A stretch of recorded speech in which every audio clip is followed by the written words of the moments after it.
अस्सलाम वालेकुम, good morning Pakistan. आप देख रहे हैं सुबह की सोच और मेरे साथ हैं गजल अशरफ और मेरे साथ हैं हमेशा की तरह हसनैन लियाकत। अस्सलाम वालेकुम, गुड मॉर्निंग, वेलकम टू सुबह की सोच। आप सब ठीक ठाक होंगे जैसे हम ठीक ठाक हैं, लेकिन आजकल बच्चों को छुट्टियां हैं तो मेरे ख्याल से ज्यादा टीवी देखा जा रहा होगा। ऐसे ही है? बच्चे एंजॉय भी कर रहे हैं, टीवी के सामने बैठे होते हैं, अपने पसंदीदा प्रोग्राम्स देखते हैं। हाँ जी। और हसनैन क्या खबर है फिर आज खबर ये है कि वैसे तो हमारे पास अच्छी खबर होती है और एक अच्छी खबर हमने शेयर की थी हॉट एयर बैलून के हवाले से, जो मानसेरा वाला था। हाँ, बालाकोट में स्टार्ट किया गया था।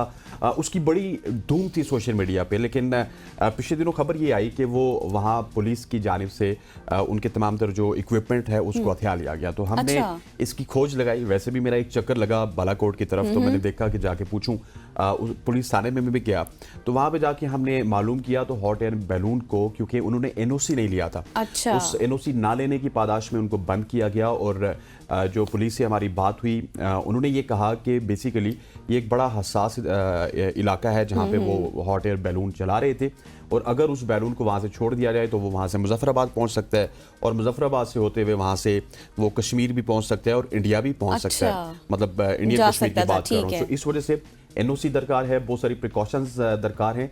सो सोशल मीडिया पे तो ये खबर अभी भी बड़ी लेकिन वो किसी और तरह बनकर सामने आ गई होगी। ज़ाहिर आपको पता है जब एक खबर ज्यादा सर्कुलेट करे तो, लेकिन आपने उसकी खोज लगाई तो आपने चीजें पता लगाई, ये बहुत अच्छी बात है। एग्जैक्टली, एनओसी लीजिएगा, एनओसी लेने के बाद आपको परमिशन भी मिल जाएगी और जो प्रिकॉशंस हैं, एसओपीज हैं गवर्नमेंट की जानिब से, इदारों की जानिब से, उसका आपको ख्याल रखना चाहिए। एग्जैक्टली, एसओपीज के बगैर तो आपने कोई काम नहीं करना होता।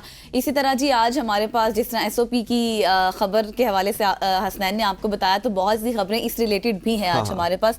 सबसे पहली सोशल स्टोरी हमारे पास इससे रिलेटेड है। 18 साल की उम्र के बाद आपका जो आइडेंटिटी कार्ड होता है, यानी कि शनाख्ती कार्ड, वो बनवाना अब लाजमी हो गया है, क्योंकि नादरा ने पहले भी लाजमी था, लेकिन लोग जो है वो थोड़ी सी गफलत, हाँ एग्जैक्टली, आपने बिल्कुल जो है वो सही, हाँ, क्योंकि लोग जो है ना थोड़ी सी गफलत बरतते थे। जब आप 18 साल का बच्चा हो जाता है, ठीक है बाद में बनवा लेंगे बाद में, तो ऐसे करते करते बहुत टाइम गुजर जाता था। तो अब नादरा ने ये कहा है कि जो बच्चा 18 साल का हो जाएगा, उस उम्र तक पहुंच जाएगा, तो वो लाजमी तौर पर विद इन 90 डेज जो है वो अपना शनाख्ती कार्ड जरूर बनवा ले, क्योंकि इस कानून पर अमल ना करने की सूरत में सेक्शन 30E नादरा के ऑर्डिनेंस 2000 के तहत उसको 50 से लेकर 50,000 रुपए तक जुर्माना भी होगा, और सिर्फ ये नहीं, इसके साथ साथ 6 माह की कैद भी हो सकती है।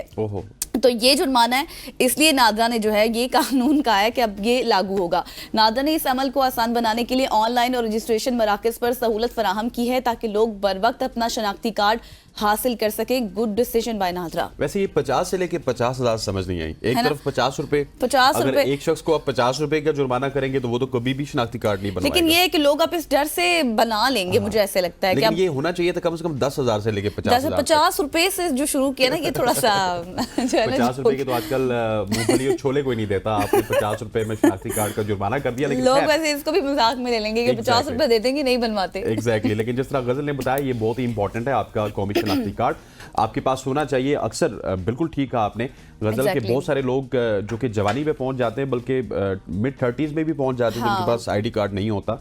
तो आपको 18 के बाद आईडी कार्ड बनाना चाहिए, ताकि इस मुल्क के जो कवानीन हैं उनके ऊपर आपके ऊपर भी वो इम्प्लीमेंट हो और आप भी उन कवानीन के तहत इस मुल्क के शहरी हैं। और देखें ना कि ये कितना आपके लिए, ये आपकी एक एसेंशियल चीज़ है जिसमें आप इतनी गफलत बरतते हैं, क्योंकि आपकी वोटिंग में, आपकी बैंकिंग में, आपके पासपोर्ट वगैरह बनाने में, इसके साथ जो गवर्नमेंट के बेनिफिट्स होते हैं, वेलफेयर प्रोग्राम्स होते हैं, उसमें आपके लिए कितना ज्यादा काम करता है। कार्ड के ऊपर तो आपका आईडी कार्ड चलता है। हाँ ऐसा ही है, एग्जैक्टली।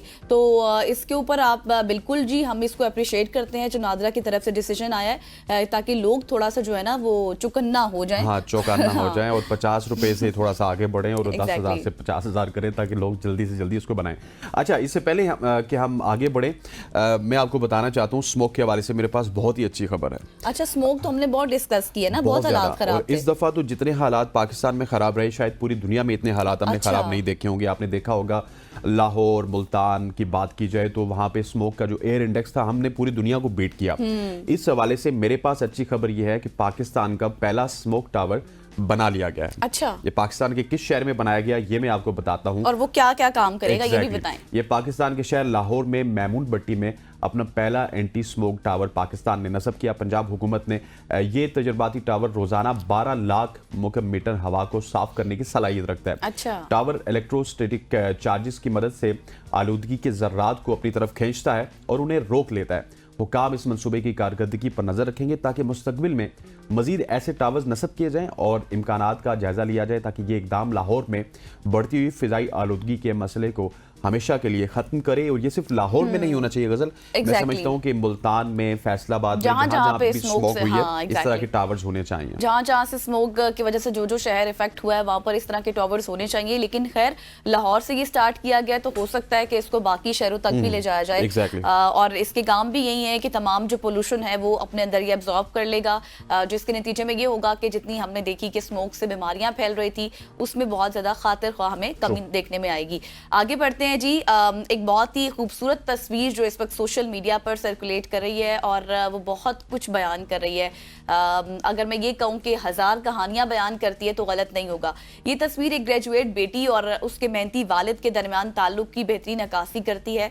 और इस पिक्चर में एक्चुअली है क्या, वालिद हैं और एक बेटी है जिन्होंने अपनी सारी जिंदगी ईमानदारी से मेहनत करते हुए गुजारी और अपनी बेटी की तालीम के ख्वाब को पूरा करने के लिए हर मुमकिन कुर्बानी दी। बेटी की ग्रेजुएशन का दिन का ये मंजर जज्बात से भरा हुआ था और वालिदैन की लाजवाल मोहब्बत और कुर्बानी की याद दिलाता है। और ये तस्वीर इस वक्त सोशल मीडिया पर तेजी से वायरल भी हो रही है, जिसने लाखों लोगों के दिलों को भी छू लिया है। और तस्वीर जो 1000 कहानियां बयान करती है और इसके साथ साथ ये तस्वीर एक ग्रेजुएट बेटी और उसके मेहनती वालिद के दरमियान ताल्लुक जो है वो जाहिर कर रही है कि किस तरह इतनी ज्यादा मेहनत करके पूरी जिंदगी की कमाई जो अपनी बेटी की पढ़ाई पर लगा दी। बिल्कुल ऐसी है। और ये वालिद साहब की मेहनत है, उनका अज़म है, उन्होंने अपनी बेटी को तालीम का जो ख्वाब था उसको पूरा किया और उसके लिए हर मुमकिन जो कुर्बानी थी वो उन्होंने दी। और फाइनली उनकी बेटी ग्रेजुएशन के दिन के ये मनाजिर जो कि इस वक्त पूरे पाकिस्तान में, पूरी दुनिया में वायरल हैं। और डेफिनेटली पाकिस्तान में जब कोई चीज़ वायरल होती है तो वो साथ पड़ोस में भी वायरल होते होते पूरी दुनिया में फारी होती चली जाती है। So that is very interesting. और मैं समझता हूँ कि वालिद साहब को मुबारकबाद के जिन्होंने बड़ी मेहनत करके अपनी बेटी को ग्रेजुएट बनाया। आगे बढ़ते हुए एक ऐसी मछली का जिक्र करूंगा मैं जो कि कुछ और नहीं खाती। गेस व्हाट, एक ऐसी मछली है जो हर महीने बाद हमारी इंटरनेट की केबल खा जाती है। ऐसी कौन सी मछली है बड़ी पढ़ी लिखी मछली है ना, और उसको पता होता है कि सिर्फ मैंने पाकिस्तान वाली केबल ही खानी है और कोई केबल नहीं, जो केबल पाकिस्तान के साथ कनेक्टेड है और वो उन्हीं दिनों में खानी है जिन दिनों में धरना आता है। एग्जैक्टली। एक ऐसी मछली जो कि पाकिस्तान की केबल खाती है। इस हवाले से साबिक वजीर खारजा बिलावल भुट्टो के एक दिलचस्प बयान ने सोशल मीडिया पर हलचल मचा दी, जिसमें उन्होंने कहा कि उन्होंने मजाकन कहा वैसे कि पाकिस्तान की इंटरनेट केबल समुद्र में सिर्फ वही मछली खाती है जो इस काम में माहिर है। जिस तरह मैंने आपको बताया ना, मछली भी अपने काम में माहिर है। और इस बयान से ना सिर्फ सार्फिन को हंसाने पर मजबूर किया बल्कि इंटरनेट की नाकिस कारकर्दगी के मसले को एक मुनफरिद अंदाज में उजागर किया। और वैसे भी गजल, हम अगर देखें कि बिलावल भुट्टो जरदारी हो या फिर पाकिस्तान पीपल्स पार्टी हो, तो वो काफी अरसे से यही कोशिश कर रहे हैं कि किसी तरह से इस मुल्क में एक डिजिटल पॉलिसी लाई जाए और इस इंटरनेट के मसले को हल किया जाए। क्योंकि इंटरनेट में पाकिस्तान में जो IT की इंडस्ट्री है, ग्रोइंग इंडस्ट्री है। आपके साथ अगर इंडिया की बात की जाए तो तकरीबन $200 बिलियन की उनकी इंटरनेट की एक्सपोर्ट्स हैं और आप अभी $2 बिलियन पे भी नहीं खड़े। पोटेंशियल आप में है, आप में इतना पोटेंशियल है कि तकरीबन आप $30-40 बिलियन पे पहुंच सकते हैं। लेकिन अनफॉर्चुनेटली हमारे यहाँ हौसला अफजाई की बजाय मछली आ जाती है और वो केबल खा जाती है और बार बार पाकिस्तान की केबल खा लेती है। हसनैन, आपने ये बताया जिस तरह से बिलावल भुट्टो जरदारी ने ये बात की है, मजाकन की है, लेकिन उन्होंने एक्चुअली किस अंदाज में और किस तरह की है, हमारे पास उनका सोट है, आपको सुनवाते हैं। स्पीड में कमी लेने के बजाय इसको तेज करना था कि नहीं, हमने अपना ही इंटरनेट को जो आजकल इंफ्रास्ट्रक्चर है, इनको ये समझ नहीं आता, इसलिए इनकी सियासत तो ये मोटरवे से शुरू होता है और मेट्रो पे ख़त्म होता है। मगर ये 90 की दहाई का इंफ्रास्ट्रक्चर था।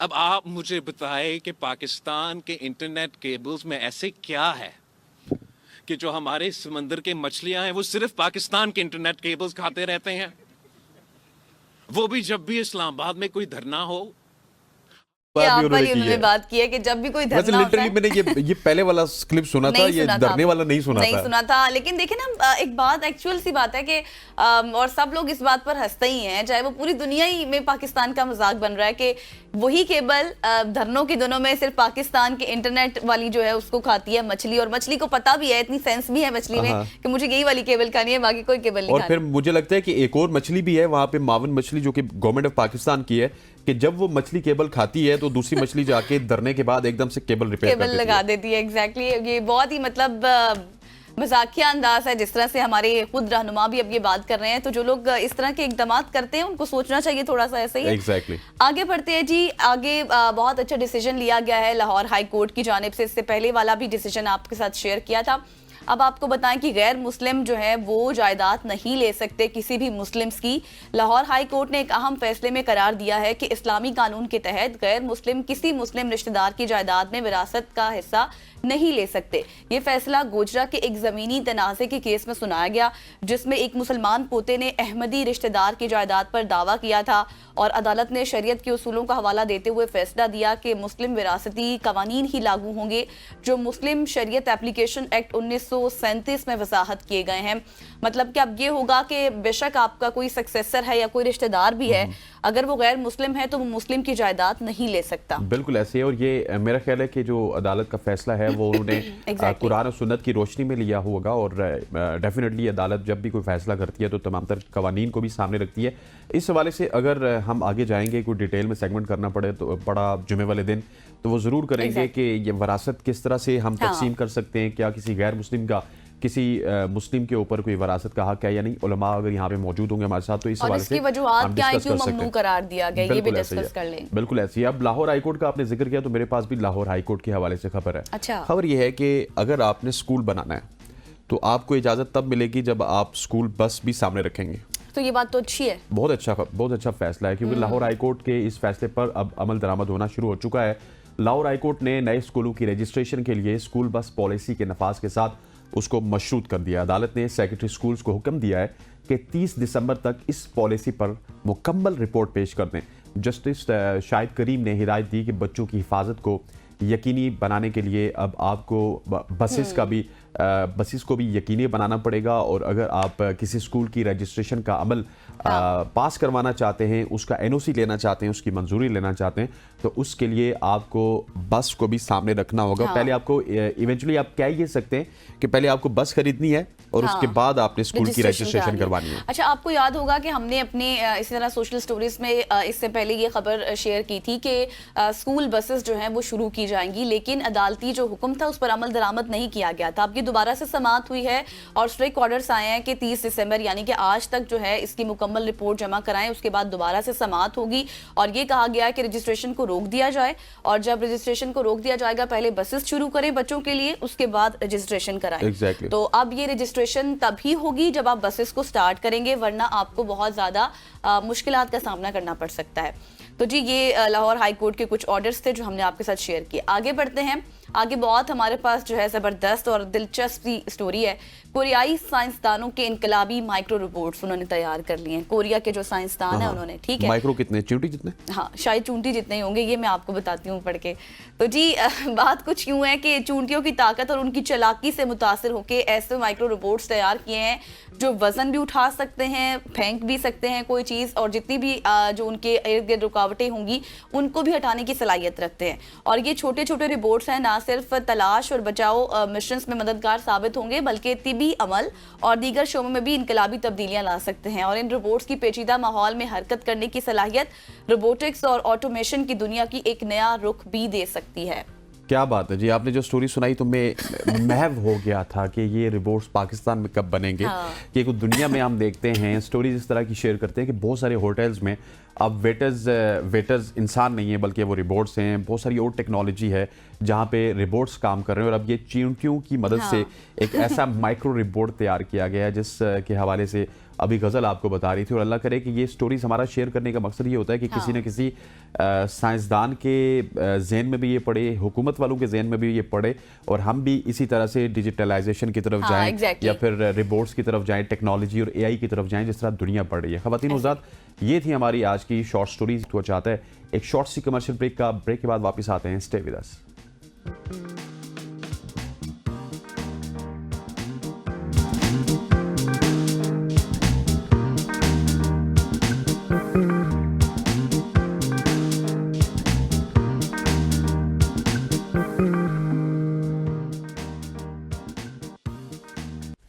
Welcome back after the break. और अब हम बात करने वाले हैं जी कराची की सूरत हाल के ऊपर, मतलब कि जो पारा चनार की बेसिकली सूरत हाल है उसके ऊपर, और कराची में जो एहतजाज और धरने जारी हैं मुख्तलिफ शहरों में, उस रिलेटेड हम बात करेंगे।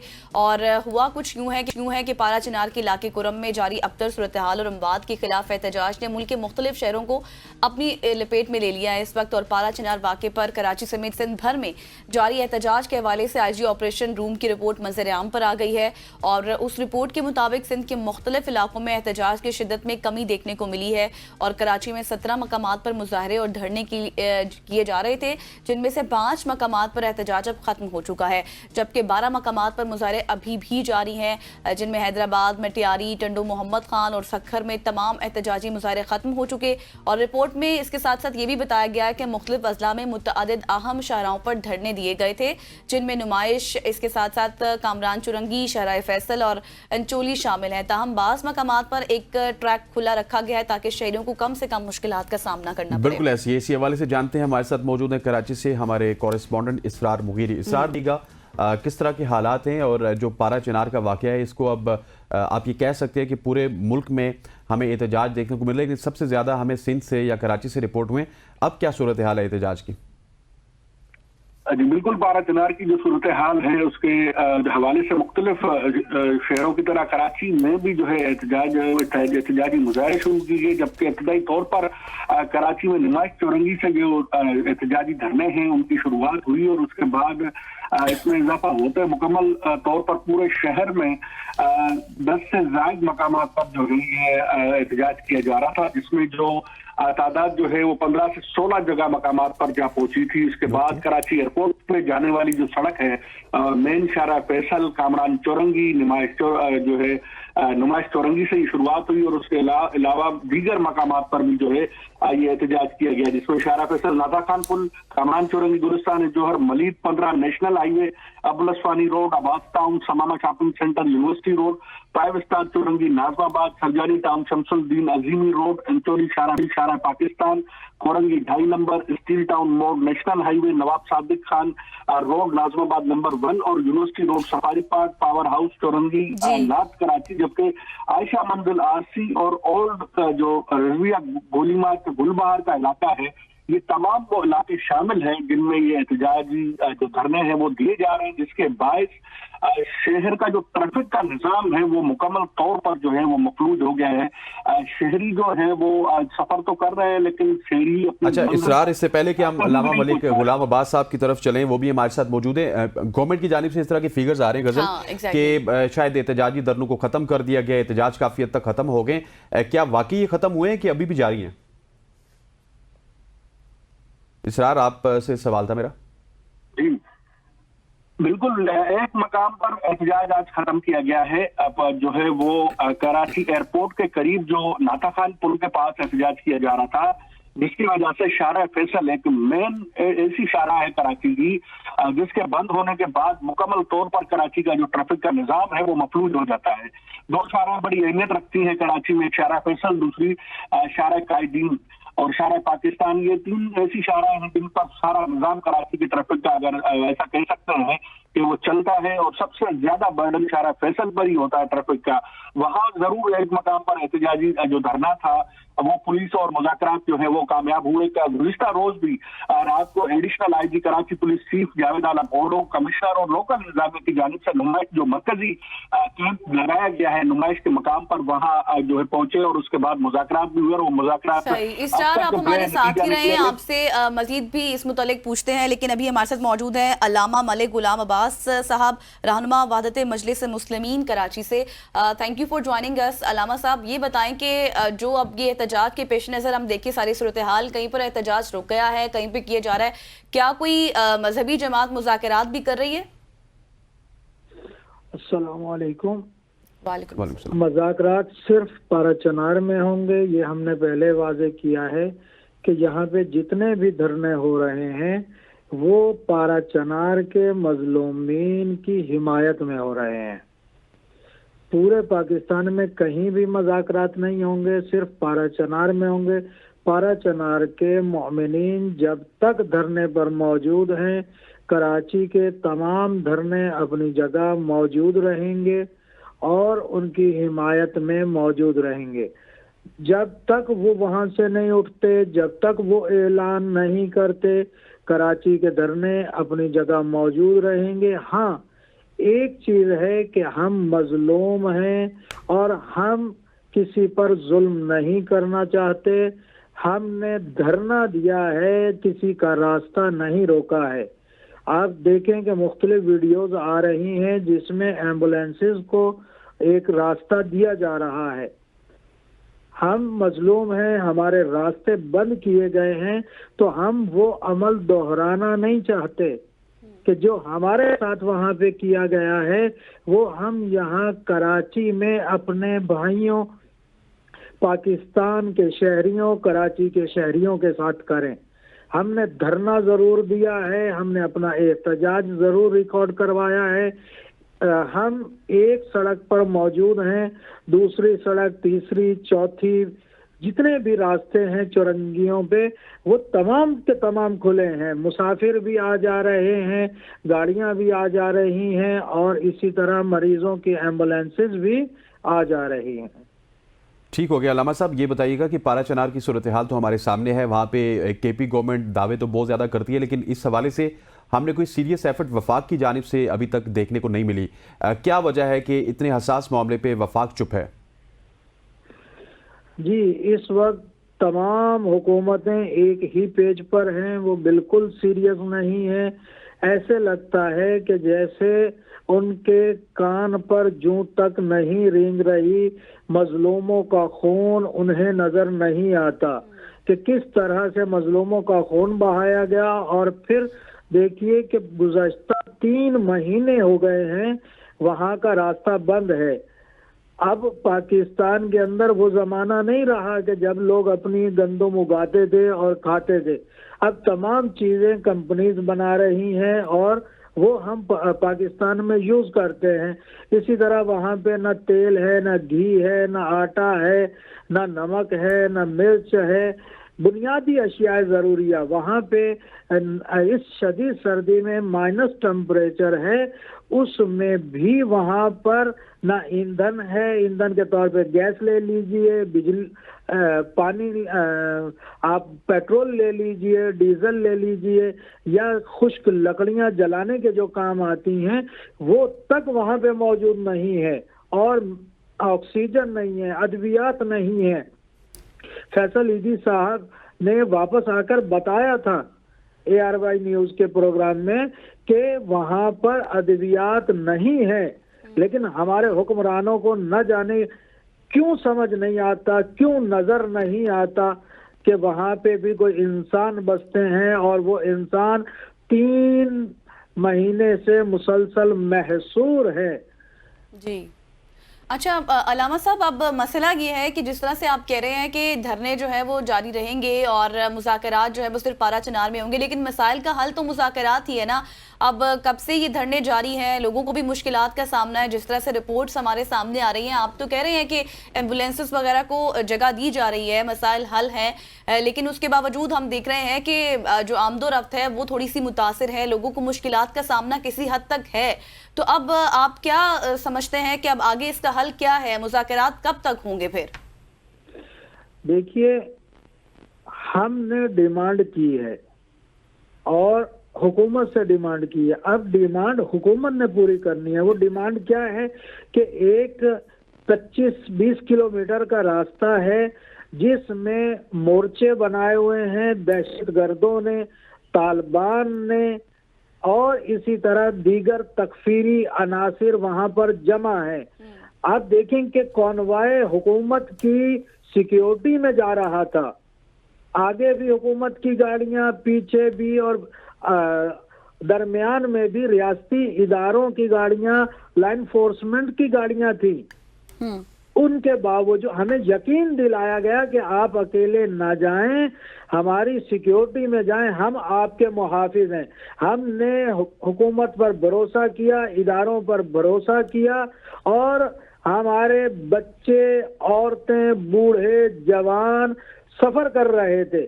उस वक्त उन पर फायरिंग होती है, लाइन फोर्समेंट का कोई एक बंदा जख्मी तक नहीं होता, और ना ही कोई इत्तला है कि उन्होंने किसी दहशतगर्द पर कोई एक भी गोली चलाई हो।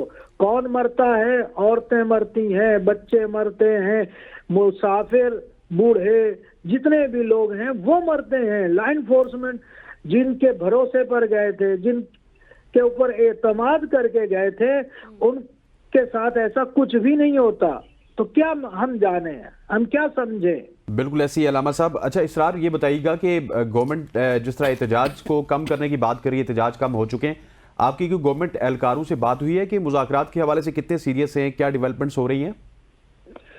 देखिए, हुकूमत का सारा जोर है कि कराची में रास्ते खोले जाएं, कराची में एहतजाज खत्म किया जाए। वजीर आला साहब का भी बयान आया, मेयर कराची का भी बयान आया, और आप देख रहे हैं उनकी ख्वाहिश तो ये है, लेकिन इनमें से किसी की भी ख्वाहिश नहीं है। इस वक्त पाकिस्तान की 3 बड़ी जमातें हैं, तीनों किसी न किसी तरह से हुकूमत का हिस्सा हैं। पीपल्स पार्टी के पास सदारत भी है और दीगर भी वो हुकूमती बेंचों पर बैठे हुए हैं। नून लीग के वजीर आजम हैं और तहरीक इंसाफ के वजीर आला हैं। हम तीनों से मुतालबा कर रहे हैं कि ये 25 किलोमीटर का एरिया, इसको आप सिक्योर करें। आईनी हक है हमारा कि हमें सिक्योरिटी दी जाए, हमारे जान माल की हिफाजत की जाए। हम पाकिस्तान के शहरी हैं, हम इस मुल्क में टैक्स पे करते हैं, और हम इस मुल्क को बनाने वालों की औलादें हैं जी। लेकिन ये 25 किलोमीटर का एरिया हुकूमत क्लियर नहीं करवा पा रही, उल्टा हम नहीं करवा रही, और ये आपका आईनी और कानूनी हक है। हम इसके ऊपर मुज़ाकरात होने चाहिए, मामलात को हल होना चाहिए। अलामा गुलाम अब्बास हमारे साथ थे और हमारे कॉरेस्पॉन्डेंट इसरार मुगीरी हमारे साथ मौजूद थे, और पारा चिनार की जो सूरत हाल है उस रिलेटेड हम गुफ्तगू कर रहे थे। उम्मीद यही है कि मामलात हल हो जाए, क्योंकि वही बात है, आप वाली हसनैन के वफाक की जानिब से उस तरह से कोई रिस्पॉन्स सामने नजर नहीं आ रहा है। यहाँ पर लेते हैं एक ब्रेक, और ब्रेक के बाद हम बात करेंगे मुल्की सियासत के ऊपर कि क्या कुछ इस वक्त हो रहा है। स्टे विद अस।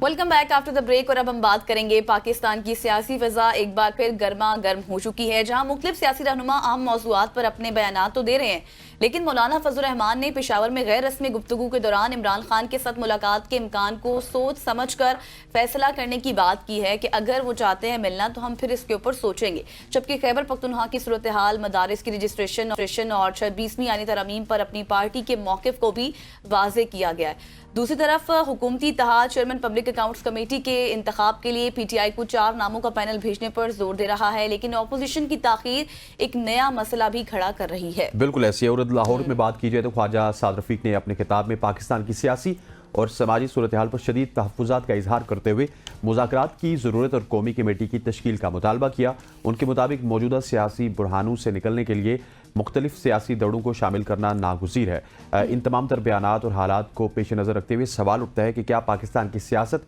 एक मुस्बत रुख इख्तियार करेगी या फिर कशीदगी मजीद बढ़ेगी। एग्जैक्टली और इन मामलात पर रोशनी डालने के लिए हमारे साथ एक माहिर सियासी तज्ज़ियाकार मौजूद हैं, उनसे तमाम तर सूरत हाल पर बात करेंगे।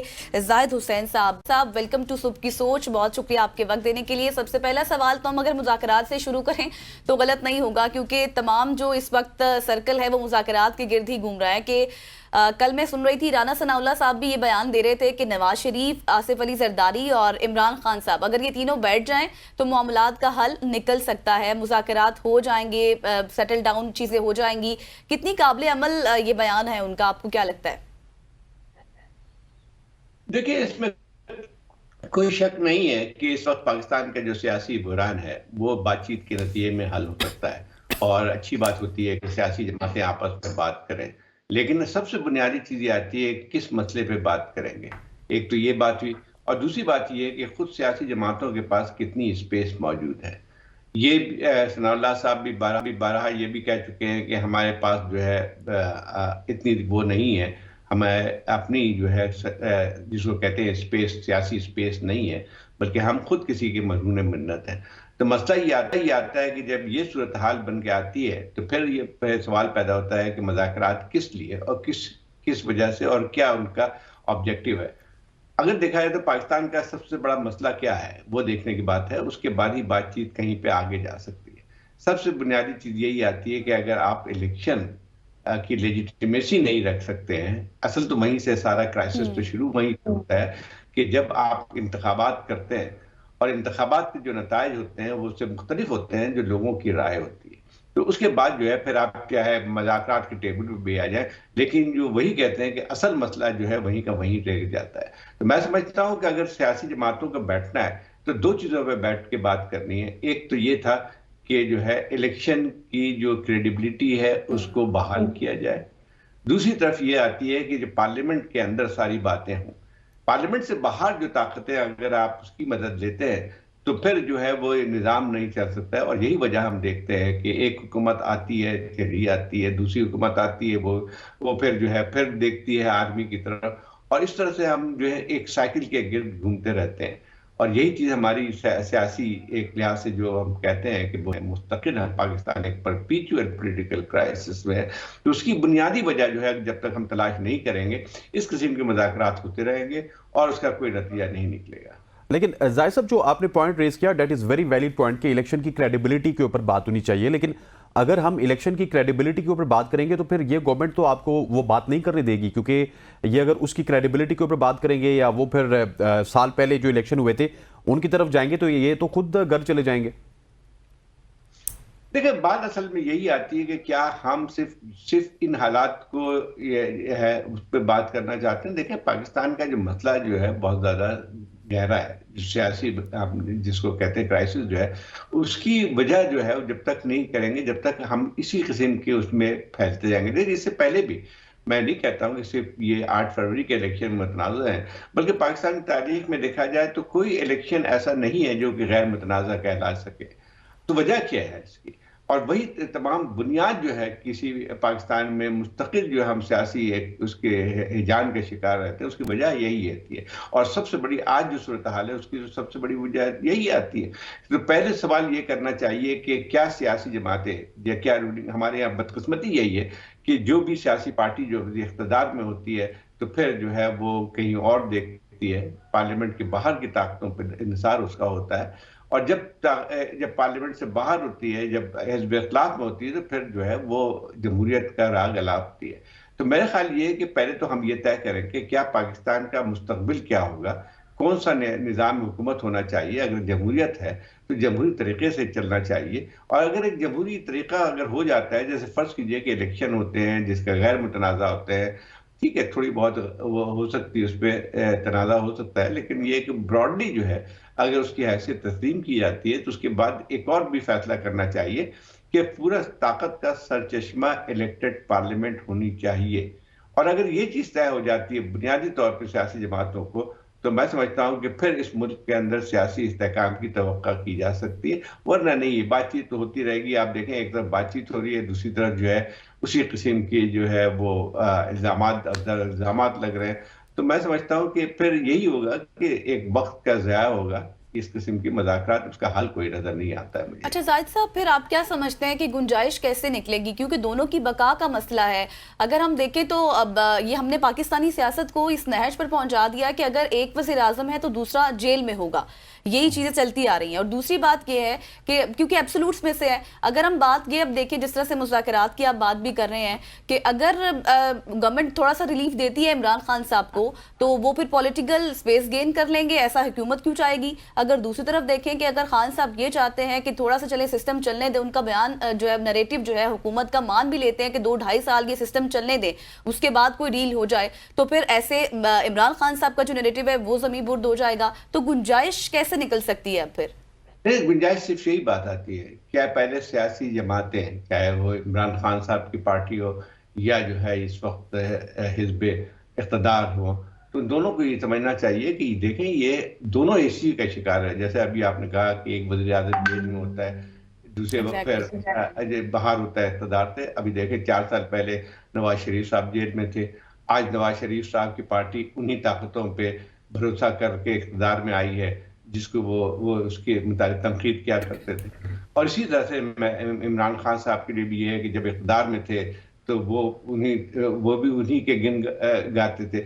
मसला ये आता है कि सियासतदानों को ये समझना चाहिए कि क्या अगर इसी तरह चलता रहा तो इसमें फिर जो है वो कभी भी इस मुल्क के अंदर ना सियासी इस्तेहकाम हो सकता है, ना ही इक़्तिसादी इस्तेहकाम हो सकता है।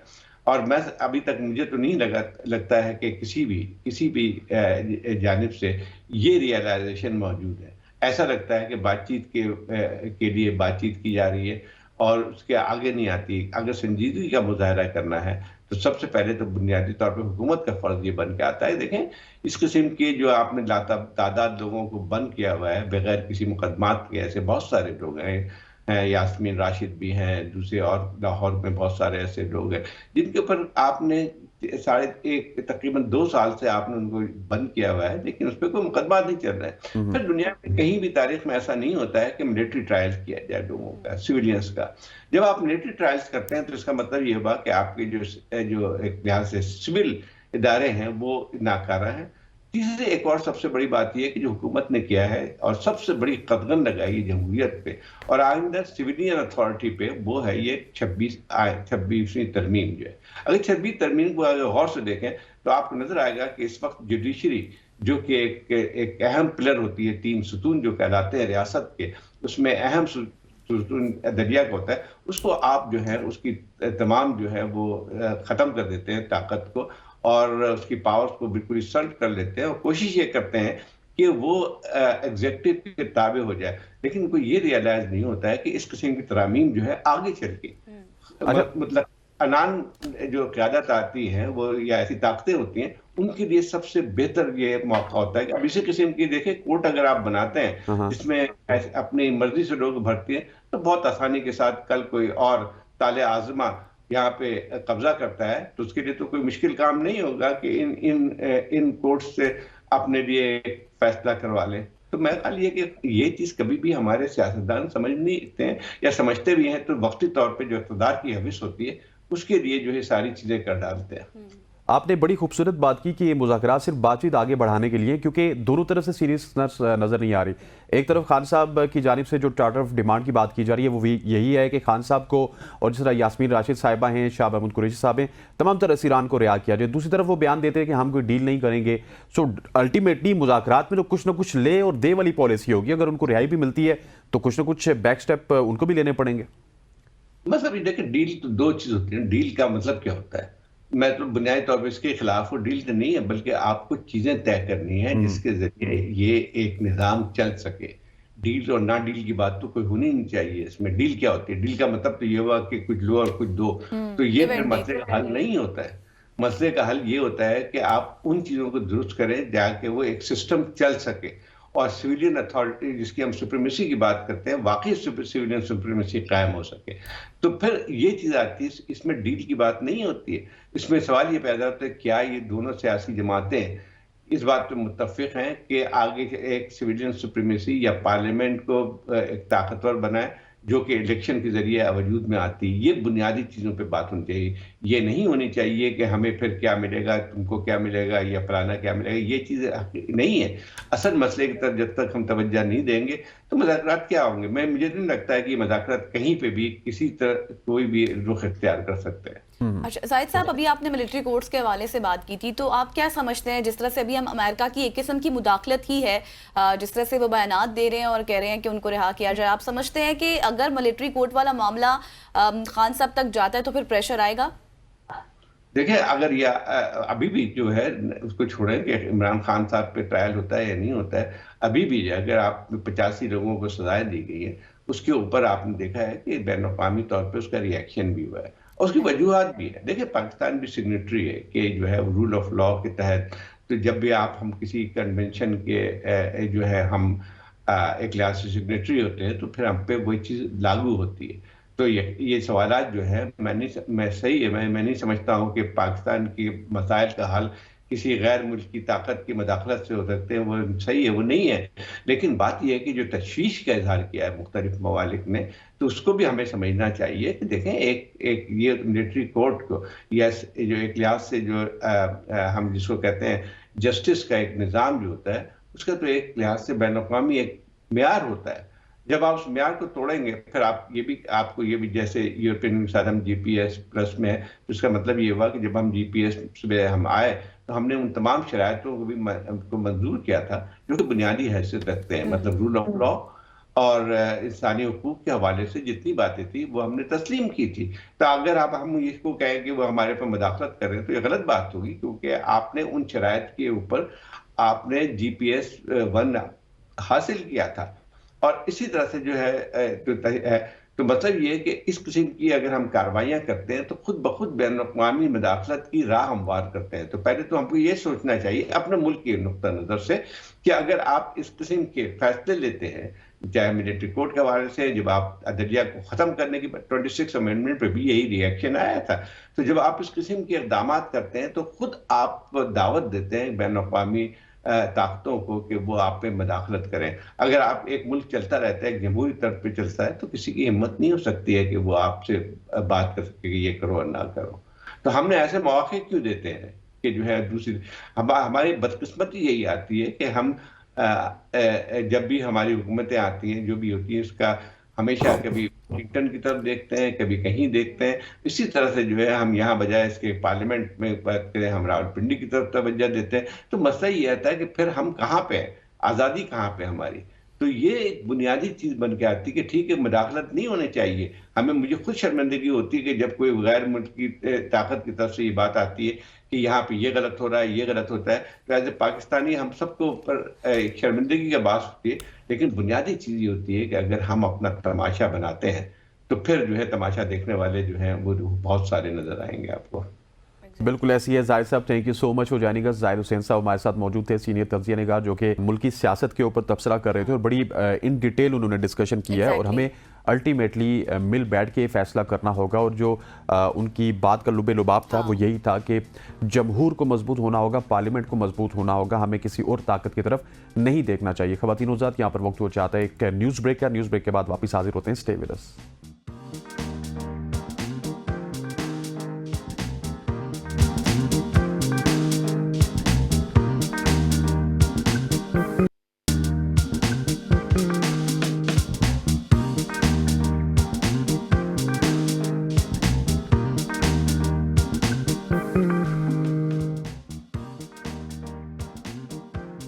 Welcome back after the break. और अब हम बात करेंगे क्रिकेट के हवाले से, क्योंकि कुछ अच्छी खबरें नहीं है पाकिस्तानी टीम के लिए। एक और मायूस कुन दिन सेंचुरियन टेस्ट में जनूबी अफ्रीका ने सनसनीखेज मुकाबले के बाद पाकिस्तान को 2 विकेटों से शिकस्त दे दी और मोहम्मद अब्बास की शानदार बॉलिंग भी टीम को जीत ना दिला सकी।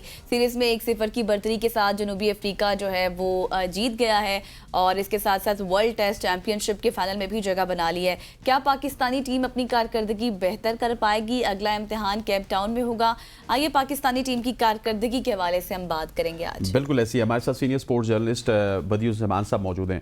बदी भाई, थैंक यू जॉइनिंग अस। हमने देखा है 26 पे आई थिंक 4 या 5 हमने खिलाड़ी आउट किए थे बांग्लादेश के। उसके बाद 99 पे 8 आउट थे, लेकिन वही 8 आउट रहे और 148 बना गए रबादा और येंसन। सो पाकिस्तानी जो टीम है ये कहीं ना कहीं पे टेल को आउट करने में नाकाम रहती है, इसकी क्या वजह है? देखिए, हमेशा यही होता है कि पाकिस्तान के जो बॉलर्स हैं वो बड़ी ज़बरदस्त परफॉर्मेंस दे रहे होते हैं, लेकिन जब टीम जीत के करीब आती है तो इस तरह की परफॉर्मेंस नहीं दे पाते जो हमें देनी चाहिए। अब ख़ास तौर पर मसला सारा यही है कि हमारे जो कप्तान हैं, अगर मोहम्मद अब्बास बड़ी अच्छी बॉलिंग कर रहे थे तो थोड़ा सा, अगर मैं यह समझता हूँ कि थोड़ा सा उनको चेंज करके दूसरे बॉलर को आजमाया जाता तो ज़्यादा बेहतर होता। वहाँ नसीम शाह होते या एक आध चेंज आप और कर देते तो मुसलसल एक बॉलर को आप लगाए रखते हैं जब, तो इससे भी जो स्टाइल पे बैटिंग कर रहे होते हैं, उनको पता होता है कि यार किस तरह की बॉल कर रहे हैं, तो इसी तरह वो खेल रहे होते हैं। और जिस तरीके ने रबादा ने जिस तरीके से बैटिंग की है, खासतौर पर जॉनसन ने उनको साथ दिया है, तो ये यकीनी तौर पर हमारे जो टेलेंडर हैं उनके लिए एक सबक है कि किस तरीके से मैचेस जीते जाते हैं। इनके खासतौर पर जनूबी को ये मैच जीतना बहुत ज्यादा जरूरी था कि उन्होंने वर्ल्ड टेस्ट चैंपियनशिप के लिए आगे जाना था, फाइनल में भी वो पहुंच गए। तो इस तरह की चीजें जब एक तरफ आप वनडे इंटरनेशनल में जो है वो व्हाइट वॉश करके टीम को आते हैं और अगले मैच टेस्ट मैच शुरू होता है और उसमें आप जो है इतनी बुरी परफॉर्मेंस देते हैं, अक्सर हमारी जो बल्लेबाज हैं इस तरह की सिचुएशन में नाकाम होते हैं। आप पहली इनिंग में देखें जिस तरीके से जो हमारे बैट्समैन नाकाम हुए, एक आदमी जो है वो 50 रन किए, फिर दूसरी इनिंग में आप देखें 84 रन की इनिंग से जो है वो सऊ शकील ने खेली। बाबर आजम मुसलसल नाकाम जा रहे हैं, 50 रन की इनिंग उनकी किसी काम की नहीं है।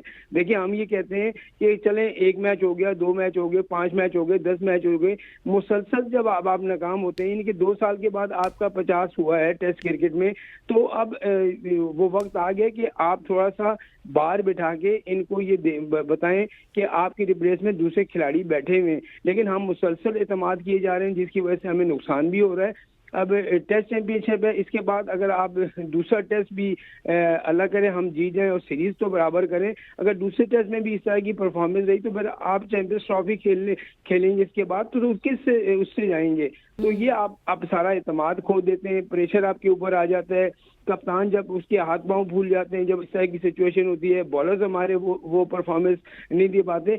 ज्यादातर मैचेस अगर आप देखें हसनैन भाई कि पाकिस्तान ने को जो जितवाए हैं वो बॉलर ने जितवाए हैं। बल्लेबाजों की कारकर्दगी मुझे बताएं कि कहाँ ऐसी कारकर्दगी रही है जिसकी वजह से जो है वो हम मैच जीते हों। 1-2 मैच में नहीं कहता, लेकिन ज्यादातर मैचेस जो है अगर पाकिस्तान जो जीता है वो सिर्फ अपने बॉलर्स की कारकर्दगी से जीता है। और मोहम्मद अब्बास की यहाँ पर तारीफ करनी पड़ेगी, अगर आपको 3 साल बाद वापस लेकर आते हैं और उसी तरह की उसने परफॉर्मेंस दी है, तो ये भी होना चाहिए कि हम टैलेंट के साथ जो है वो मजाक भी कर रहे होते हैं। तो इस तरह नहीं होना चाहिए। आप टेस्ट मैच के लिए 3 से 4 रेगुलर फास्ट बॉलर रखें जो टेस्ट मैच के टीम जो है उसको उसकी तरफ से खेल रहे हों, फिर वनडे और T20 के थोड़ा सा अलग साइज बनाएं ताकि आपको पता हो कि ये T20 का प्लेयर है, ये वनडे का है, ये जो है टेस्ट मैच का प्लेयर है। तो हम जो तीनों फॉर्मेट में एक ही खिलाड़ी को खिला रहे होते हैं तो ये हमारे लिए ज्यादा मनसाबी अगर नहीं होता। अब देखिए साइम अयूब अगर वो वनडे और T20 में रन कर रहे हैं, आप उसको टेस्ट में भी खिला रहे हैं, तो ये उसके साथ भी ज्यादती है। वो ज्यादा से ज्यादा कितना खेल लेगा, 15-20 टेस्ट खेलेगा, फिर वनडे खेलेगा या T20 खेलेगा, तो इसकी वो चीज जो है वो जवाब दे जाएगी। तो मेरे ख्याल में पाकिस्तान टीम की मैनेजमेंट जो हम बड़ी तारीफें करते थे, इंग्लैंड के खिलाफ हम सीरीज जीते थे आकिब जावेद की, तो आकिब जावेद को ये सोचना चाहिए कि किस तरीके से किस प्लेयर को कहाँ पर हमें फिट करना चाहिए और कैसे खिलाना चाहिए। अच्छा बदी भाई, जैसे कि आपने बहुत अच्छी बात की है कि जिस तरह से कोई माइंड सेट इनका नहीं है। अगर हम सीनियर बैट्समैन के हवाले से बात करें, बाबर हो गया, रिजवान, सलमान, ये बैट्समैन अपनी जिम्मेदारी ही नहीं कबूल कर रहे, जिम्मेदारी से खेल ही नहीं रहे, तो फिर इनके साथ हम नेक्स्ट मैच पे भी क्या एक्सपेक्ट करेंगे? आप सही कह रही हैं। देखें जो भी बल्लेबाज होता है उसको ये अपनी जिम्मेदारी का एहसास होना चाहिए। और बाबर आजम हो गया, वो सीनियर प्लेयर है, आप पर टीम डिपेंड कर रही होती है। मोहम्मद रिजवान जिस पर टीम डिपेंड कर रही होती है। सलमान अली आगा तो मेरे ख्याल में वनडे में जिसने जो रन किए हैं, जब से उसको व्हाइट बॉल का कप्तान बनाया है, मुझे नहीं लग रहा कि उसकी उस तरह की परफॉर्मेंस हमें सामने नजर आई है। ना ही आपके पास एक अच्छा ऑलराउंडर है जो आपको जो है 7-8 नंबर पे बैटिंग करके दे दे, ना ही आपके पास जो है मिडिल ऑर्डर में कोई तगड़ा बल्लेबाज हमें नजर आता है। देखिए सऊद शकील अगर वो रन करता है, 1-8 मैच में रन करता है, फिर 3 मैचेस में नाकाम हो जाता है, फिर 1 मैच में रन करता है, 4 मैचेस में नाकाम हो जाता है, तो तसलसल के साथ जो है आपके पास जो है वो परफॉर्मर कोई भी नहीं है, जिसकी वजह से पाकिस्तान टीम को ये पे दर पे जो है टेस्ट मैचेस में शिकस्तें हो रही हैं। देखिए 7 टेस्ट मैच इस साल आपने खेले और 7 टेस्ट में सिर्फ 2 टेस्ट वो इंग्लैंड के निकाल दें जो हम अपने स्पिन ट्रैक बनाकर जीते, बाकी 5 टेस्ट मैच तो हम हारे। तो हमारी परफॉर्मेंस देखिए कहाँ लैग कर रही है, किस तरीके से हम चल रहे हैं। इस तरह की अगर परफॉर्मेंस रही, T20 में आप अपनी कारकर्दगी देखें, 27 मैच खेलने के बाद आप 17 हारे हुए, 9 मैच आप जीते हुए। वनडे में एक आपकी परफॉर्मेंस सही है जिसमें आपने 9 मैचेस खेले जिसमें से 7 जीते, लेकिन इस तरह की कारकर्दगी पर टीमें जो हैं वो अगर इन खिलाड़ियों को मुसलसल चांस देते रहेंगे तो मेरे ख्याल में अब पाकिस्तान टीम में यही मसला है कि जिसको कप्तान बना दो वो आपके अंडर प्रेशर हो जाता है और रन करना भी छोड़ देता है। मोहम्मद रिजवान के साथ भी वही प्रॉब्लम है, जब से उसको कप्तान बनाया उससे बैटिंग नहीं हो रही और वो जो है बैटिंग के प्रेशर से नहीं कर पाता, कप्तानी के प्रेशर में आ जाता है। तो ये चीजें हमें खत्म करनी पड़ेंगी। कप्तान को ये फ्री हैंड दें, भाई जाके खेलें, आप नाकाम भी होते हैं तो कोई मसला नहीं, अगर आप कामयाब भी होते हैं कोई मसला नहीं। या तो डर लगा रहता है कि मैं अपने 50-60 रन कर लूं, अगले मैच में जगह पक्की कर लूं, खत्म होगी बात, टीम हारे जीते। बदी भाई, मुझे आपकी बातों से लग रहा है कि कोई ऐसे हमें फार्मूला निकालना पड़ेगा कि पाकिस्तान टीम बगैर कप्तान के जाए, कोच जाके टॉस कराए और उसके बाद कहे जी चलो 11 के खिलाड़ी हो, आप जाके खेलो। अच्छा सर, मुझे मोहम्मद अब्बास के हवाले से बात करनी है। 17 ओवर्स उन्होंने मुसलसल करवाए, एक बहुत ही लंबा स्पेल होता है किसी भी फास्ट बॉलर की 17 ओवर्स का, और उसमें उन्होंने 6 विकेट्स लिए। यहाँ पे सवाल उनकी कारकर्दगी का नहीं है, मेरा सवाल ये है कि वो 3 साल तक इस वजह से टीम से बाहर रहे कि उनका पेस अच्छा नहीं है, वो पेस से बॉलिंग नहीं करवाते, लेकिन बड़ा एक अनफॉर्चुनेट रहा उनके कैरियर के लिए भी। और आप देखिए कि किस तरह से 3 साल बाद कमबैक किया और 6 विकेट्स उन्होंने हथिया लिए। एक लम्हे तो ऐसा लग रहा था पाकिस्तान टेस्ट मैच जीत चुका है।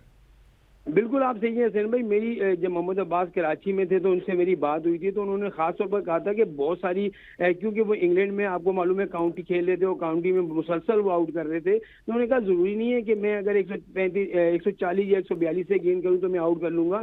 बहुत सारे जो बॉलर्स होते हैं, आपको माजी में मिसाल आपके सामने है मोहम्मद आसिफ की, उसका कितना बेस था, लेकिन सिर्फ उससे वो अपनी इन स्विंग आउट स्विंग और अपने जो उसकी वैरायटी थी उसकी वजह से जो है वो बैट्समैनों को जो है आउट करता था। तो यही चीज अब्बास में है। अब्बास के पास जो है पेस तो नहीं है, लेकिन अब्बास के पास इन स्विंग आउट स्विंग और इस तरह की बॉलिंग है कि वो किसी भी जो बल्लेबाज है उसको फंसा सकता है। तो मेरे ख्याल में इसके साथ ज्यादती हुई है। 3 साल उसको आपने बाहर बिठाई रखा।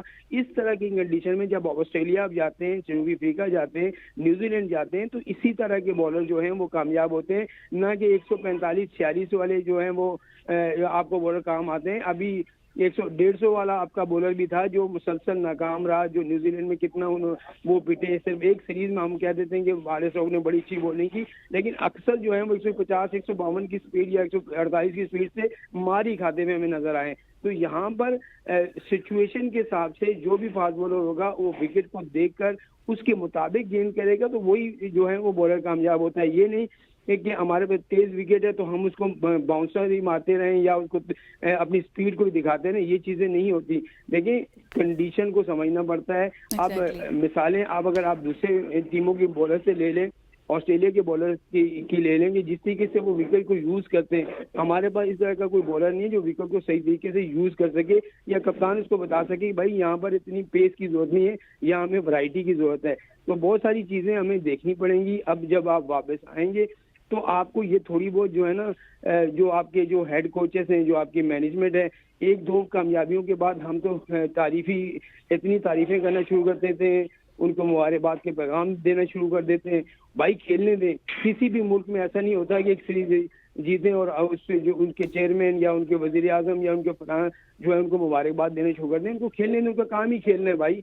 आप उसको किस चीज़ की करोड़ों रुपए देते हैं, इसी वजह से देखेंगे खेलो और पाकिस्तान को जिताओ, लेकिन ये चीज़ें नहीं होनी चाहिए। मेरे ख्याल में पाकिस्तान को इस तरह की परफॉर्मेंस की जरूरत नहीं है। चैंपियंस ट्रॉफी अगर आपने जीतनी है तो मेरे ख्याल में आपके खिलाड़ियों को बेहतर से बेहतर कारकर्दगी दिखानी होगी। मोहम्मद रिजवान को यहाँ पर सीनियर का रोल अदा करना होगा, बाबर आजम को अपना रोल प्ले करना होगा, फिर सलमान अली आगा को रोल प्ले करना होगा। इस तरह की अगर आपकी परफॉर्मेंस होगी तो आप जीतेंगे, वरना मुझे नहीं लग रहा कि चैंपियंस ट्रॉफी में भी आपकी कारकर्दगी कोई मेयारी रहेगी। अच्छा बदी भाई, ये बात आपने बहुत अच्छी की है। बेसिकली तो ये प्रैक्टिस ही है चैंपियंस ट्रॉफी के हवाले से। और अगर हम पहली इनिंग्स के हवाले से आप जिस तरह बात कर रहे थे, पहली इनिंग्स की बहुत ज़्यादा अहमियत होती है। जहाँ पर हमने 211 रन बनाए, वहाँ पर अगर 250 हो जाते तो शायद हम जीत जाते। अब आप क्या समझते हैं कि अगले मैच में किस तरह की तब्दीलियाँ होनी चाहिए?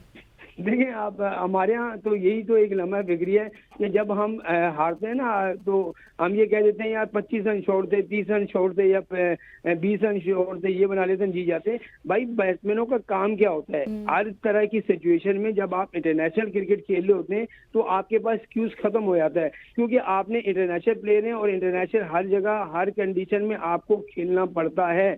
जैसे दूसरी टीमें खेलती हैं। बाहर की टीमें भी तो आपकी कंडीशन में खेल के चली जाती हैं और वहाँ यहाँ आपको हरा के भी चली जाती हैं। तो ये चीजें मेरे ख्याल में पाकिस्तान को पहली इनिंग में 350-400 रन करने चाहिए थे। जी, अगर वो आप 350-400 रन कर लेते तो जो जनूबी अफ्रीका की बैटिंग है वो इस तरह की नहीं है कि वो आपके इन रनों को पहुंच पाती। तो मेरे ख्याल में हमने खुद ही उनका जी जो क्या कहते हैं कि अपने ऊपर पाँव पे कुल्हाड़ी मारी है कि हम 211 पे आउट हुए। फिर उनको भी जो हमने जिससे कि हमने बॉलिंग को 300 करवा दिए, तो वो 80-81 रन की लीड ही जो है उनके लिए काफी थी। तो यही वजह है कि दूसरी इनिंग में चला, पहली इनिंग हो गई, दूसरी इनिंग में 300-350 रन कर देते तो आप मैच आराम से जीत सकते थे। लेकिन मसला सारा यही है कि एक तरह के प्रेशर में जब आप फंसते हैं तो फंसते ही चले जाते हैं। वहां पर जो कोचिंग स्टाफ 14 से 15 लोगों का बैठा हुआ है वो क्या कर रहा है, वो खिलाड़ियों को क्या बता रहा है, क्या सिखा रहा है। आगिब जावेद जिसकी 2 महीने पहले आप सारे, मैं भी, सब भी तारीफ कर रहे थे, क्या कमाल कर दिया, क्या कंडीशन में उनको यूज किया। तो उनसे भी तो बंदा आप पूछे ना कि भाई इस हार की वजह क्या है। सर उनसे असल नहीं में पूछेंगे ना, वो मीडिया हैंडलिंग अच्छी करते हैं। लाहौर कलंदर्स की जानिब से वो जब डायरेक्टर थे तो बड़े लोगों को केक और शर्ट्स भेजते थे। मुझे ये बताइएगा कि शान मसूद के हवाले से अब बात करनी है। कप्तानी उनकी ज़ेर बहस है। शान मसूद रिजल्ट प्रोड्यूस नहीं कर पाए, इस वक्त तक सिर्फ 2 टेस्ट मैचेस वो जीते हैं, वो भी स्पिन ट्रैक्स पे। इवन बांग्लादेश से भी वो हारे। अपनी बैटिंग भी उनकी कमाल की नहीं है, और ऊपर से जब भी वो प्रेस कॉन्फ्रेंस में आते हैं बदी भाई, वो ये कहते हैं जी कि हमने टेल को जो आउट करना है वो 8 हमारे पास नहीं है। तो टेल को आउट करने का आर्ट ये होता है कि टेल को थोड़ा सा आप तंग करते हैं, उसको बाउंस वगैरह करवाते हैं। हम उसी ट्रेडिशनल वे पे टेल को भी बॉल करवाते हैं। सो शान मसूद की कैप्टनसी के हवाले से और वो फिर आमिर जमाल को जो ओवर दिया उस हवाले से थोड़ा सा रोशनी डालिएगा। देखिए, जहाँ तक शान मसूद की कप्तानी का ताल्लुक है, मुझे लग रहा है कि ये जो ताल्लुकात होते हैं ना, आपको जो है वो आप कप्तान हो ना हो, आपकी परफॉर्मेंस हो या ना हो, ये आपको बहुत कुछ खिलवा देते हैं। तो मेरे ख्याल में शान मसूद की क्रिकेट अब खत्म हो गई है।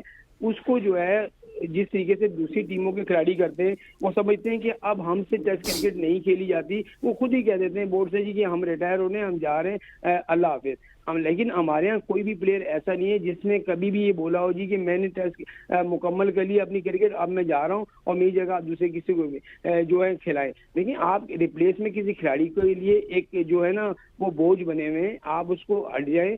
आपकी कप्तानी आपके बस की बात नहीं, आपको बैटिंग आपके बस की बात नहीं। बहुत सारी जो चीजें होती हैं सामने नजर आ रही होती हैं, और जिस तरीके की वो बैटिंग कर रहे हैं मुसलसल, आप दिखे ना कि आप टेस्ट भी हार रहे हैं, आपकी अपनी बैटिंग। चले एक मैं मिसाल देता हूँ कि चले ठीक है पाकिस्तान टीम हार गई, लेकिन उसमें शान मसूद के अगर दोनों इनिंग्स में रन होते तो हम कहते हैं यार शान मसूद ने तो अपना काम कर दिया था, दूसरे ने साथ नहीं दिया।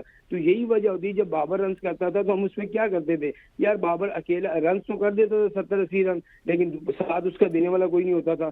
अब मसला है कि यहाँ ना ही जो है वो शान मसूद रन कर रहा है, ना बाबर रन कर रहा है, ना ही जो है वो रिजवान रन कर रहे हैं। तो फिर कौन आगे रन करेगा? तो मेरे ख्याल में चेयरमैन साहब को बोले आप खुद ही बैटिंग कर लिया करें, या आगिब जावेद को बोले खुद ही आगे बैटिंग बॉलिंग कर लिया करें, तो ये ज्यादा बेहतर होगा। जब आपको इंटरनेशनल मैचेस जब आप खेलने जाते हैं तो तैयारी आपकी हर प्रेस कॉन्फ्रेंस उठा लें, हर प्रेस कॉन्फ्रेंस उठा लें, मुकम्मल तैयारी के साथ हैं, वहाँ की सिचुएशन समझ गए, सब कुछ करना है, हम जीत के आएंगे और ये है वो है। अभी आपने रिजवान की कप्तान जो है प्रेस कॉन्फ्रेंस सुनी होगी, पहले उन्होंने ये कहा जी कि हम मेरी टीम में कप्तान कोई नहीं है, मैं कोई नहीं है, हम सब एक हैं। यार अगर मैं कोई नहीं है तो हम सब एक हैं, तो हम सब एक साथ मिलकर टीम को क्यों नहीं जितवा रहे?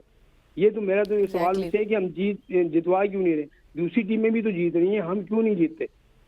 ऐसा ही है, और कप्तान को फ्री हैंड देना होगा तभी जाके ये मसाइल हल होंगे। और बहुत से लूप होल्स हैं जिनके ऊपर अब बात करने की ज़रूरत है और काम करने की ज़रूरत है। बहुत शुक्रिया, बदी भाई हमारे साथ मौजूद थे और क्रिकेट के ऊपर बात कर रहे थे। अब बदी भाई भी यही कह रहे थे कि जिस तरह से कारकर्दगी पाकिस्तान की इस मैच में रही है, उम्मीद है कि अगले मैच में थोड़ी सी तब्दीलियाँ होनी चाहिए, वरना मसाइल इसी तरह रहेंगे। और हमारी टीम हारती है तो तब्दीली होती है, जीतती है तो कोई तब्दीली नहीं होती। मजे की बात यह है कि जब हम हार जाते हैं ना तो फिर वो जो गलतियां होती हैं उसके ऊपर ऑटोमेटिकली एक पर्दा आ जाता है जिसको हम डिस्कस नहीं करते। जीत जाते हैं हाँ, जब हम जीत जाते हैं तो। और मसला भी यही है कि जब हम इस तरह से जीत जाएंगे तो गलतियों के ऊपर बात नहीं करेंगे तो वो फिर गलतियां ही रहेंगी, और हमेशा से यही चलता आ रहा है। वहाँ यहाँ पे वक्त ब्रेक का ब्रेक लेते हैं और उसके बाद फिर दोबारा हाजिर होंगे और ज़बरदस्त सेगमेंट हमारे साथ होंगे, गेस्ट भी सेगमेंट में, तो हमारे साथ रहिएगा, स्टे विद अस।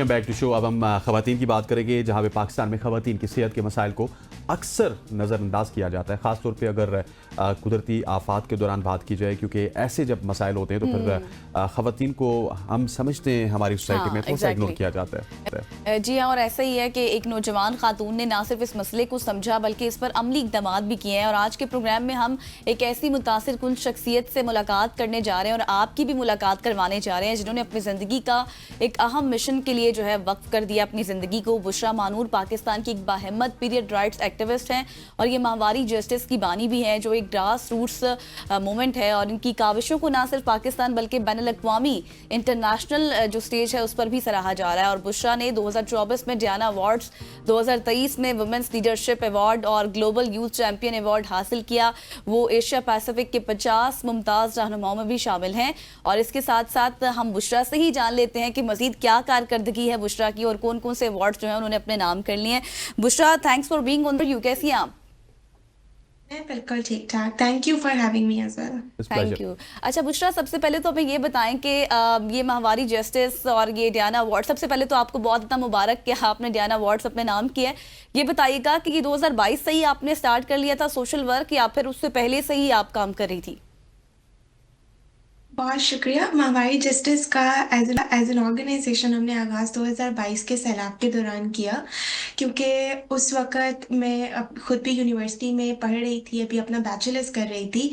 और हमने काफ़ी सारे लोगों से जब रब्ता करना शुरू किया जो सैलाब के अंदर घिरे हुए थे, तो उनसे एक चीज़, एक कॉमन कंसर्न जो बार बार सुनने को आया वो ये था कि लोगों के पास अपनी माहवारी को मैनेज करने के लिए, अपने पीरियड्स को मैनेज करने के लिए सैलाब में ना कोई सप्लाईज थी, ना कोई इंफॉर्मेशन थी और ना ही उनकी ज़रूरत पर कोई तवज्जो दे रहा था।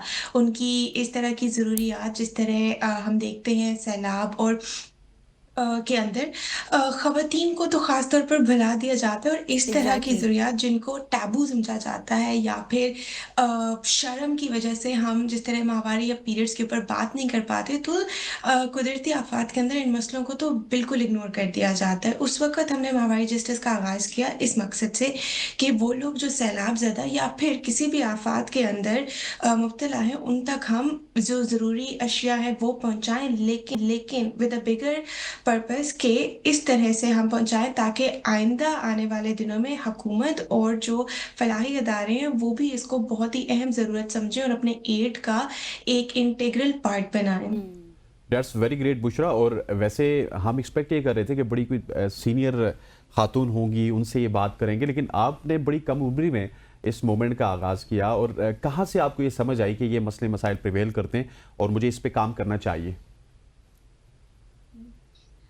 मेरे लिए आई थिंक ये चीज़ बहुत ही ज़्यादा पर्सनल एक्सपीरियंसेस से मोटिवेटेड थी।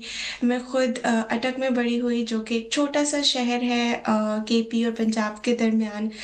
मेरी 5 बहनें थी, लेकिन हमने ये देखा घर के अंदर कभी भी माहवारी या पीरियड्स के ऊपर कोई खुलकर बात नहीं कर सकता था। एक शर्म और एक हिचकिचाहट इसको सराउंड करती थी। And even growing up I would wonder कि अगर तो मैं अपने घर के अंदर अपनी माहवारी को सेफली मैनेज नहीं कर पा सकती, मेरे पास वो इन्फॉर्मेशन अवेलेबल नहीं है, तो उन लोगों का क्या होता है जो आफात के अंदर घिरे हुए होते हैं, जो ज़लज़ले या फिर तूफ़ान या सैलाब के अंदर घिर जाते हैं, उन बच्चियों का क्या होता है जिनको अपनी पहली माहवारी सैलाब के अंदर आती है। और यही हमारी मोटिवेशन थी माहवारी जस्टिस को शुरू करते हुए कि हम उन लोगों तक रीच आउट करें और एक ऐसे इशू के ऊपर काम करें जिससे लोग घबराते हैं बात करने पे और जिसका नाम लेने से लोग हिचकिचाहट फील करते हैं। तभी हमने अपनी इस जो इनिशिएटिव का नाम भी माहवारी जस्टिस रखा। माहवारी जिसका मानी माहवारी पीरियड्स होता है, मंथली पीरियड्स, ताकि लोग नॉर्मलाइज कर सकें इस चीज़ के ऊपर बात करना, इससे घबराए नहीं। बिकॉज ग्रोइंग अप मैंने हमेशा से देखा, अगर किसी को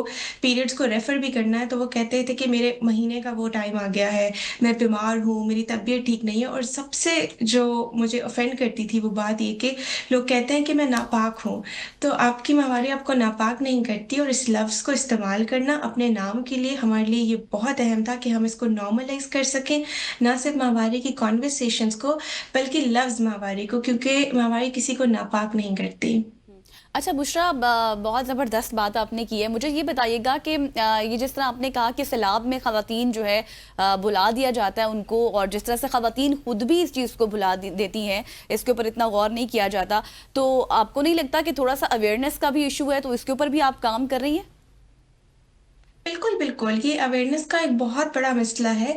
ये कि क्योंकि हम ये देखते हैं कि उस वक़्त जब एक आफ़त आती है, उस वक़्त तो सबसे पहला काम तो ये है कि हम जो नेसेसरी एड है या वो जो नेसेसरी ज़रूरियात हैं, उनको पहुँचाएँ। लेकिन इन द लॉन्ग रन अगर हम देखें, अगर हम कोई माशरे के अंदर तब्दीली लाना चाहते हैं, तो उसके लिए बहुत ज़रूरी है कि हम इन कन्वर्सेशंस कर सकें पीरियड के ऊपर।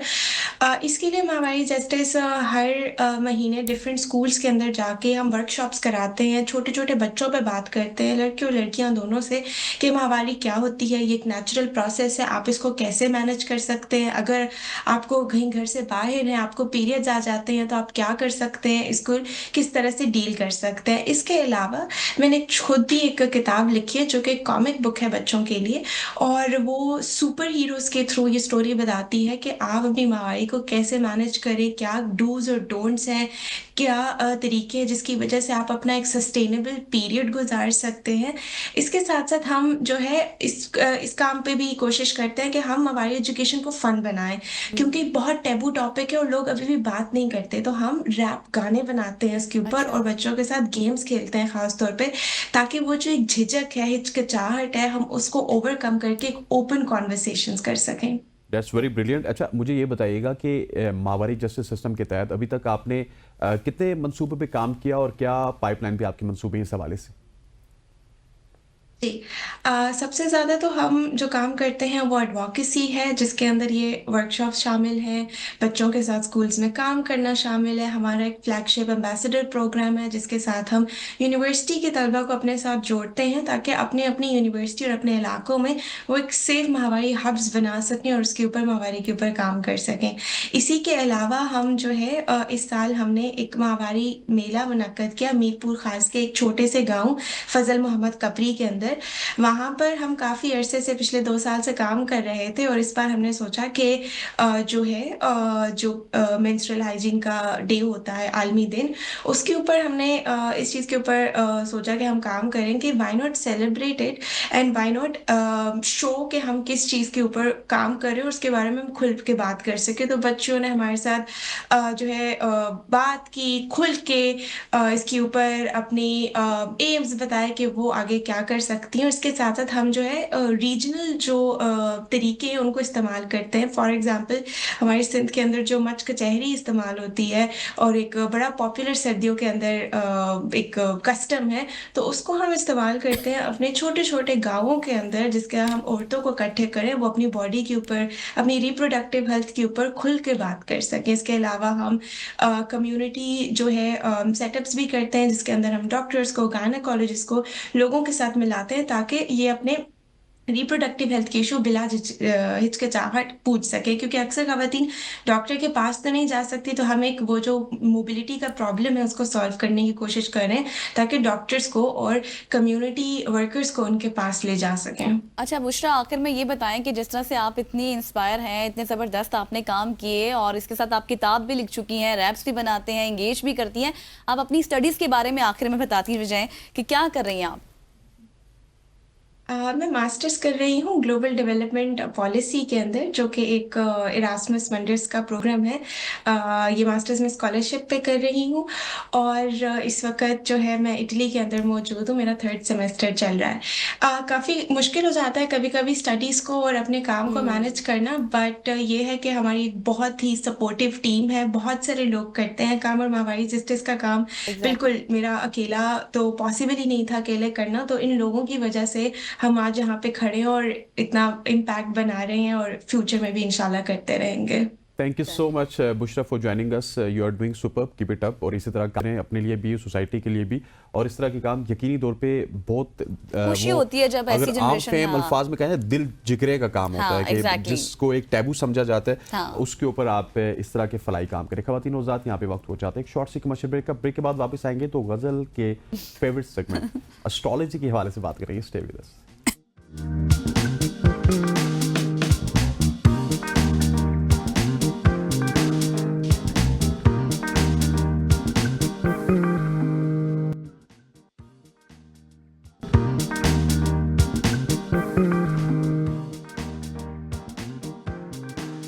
Welcome back to show. अब एस्ट्रोलॉजी की बात हो रही है तो एस्ट्रोलॉजी के हवाले से हम जानेंगे कि अगले जो हमारा 2025 हफ्ता है वो कैसा गुजरेगा, क्योंकि जब अगले हफ्ते की बात होगी तो फिर 2025 की भी बात होगी। Exactly, एक दिन बाकी है भाई। हाँ, 2025 की सियासत में क्या कुछ होगा, 2025 में पाकिस्तान की इकोनॉमी कहाँ पे जाएगी, क्या कुछ पाकिस्तान की इकोनॉमी के हवाले से कोई अच्छी खबरें हैं नहीं है, इस हवाले से हम बात करेंगे। और माहिर फल्कियात समराना शाह जो सितारों की रोशनी में ना सिर्फ बुर्ज के बारे में पेशगोइयां करेंगी बल्कि मौजूदा हालात और पाकिस्तानी सियासत के हवाले से भी अपनी बसीरत का इजहार करेंगी।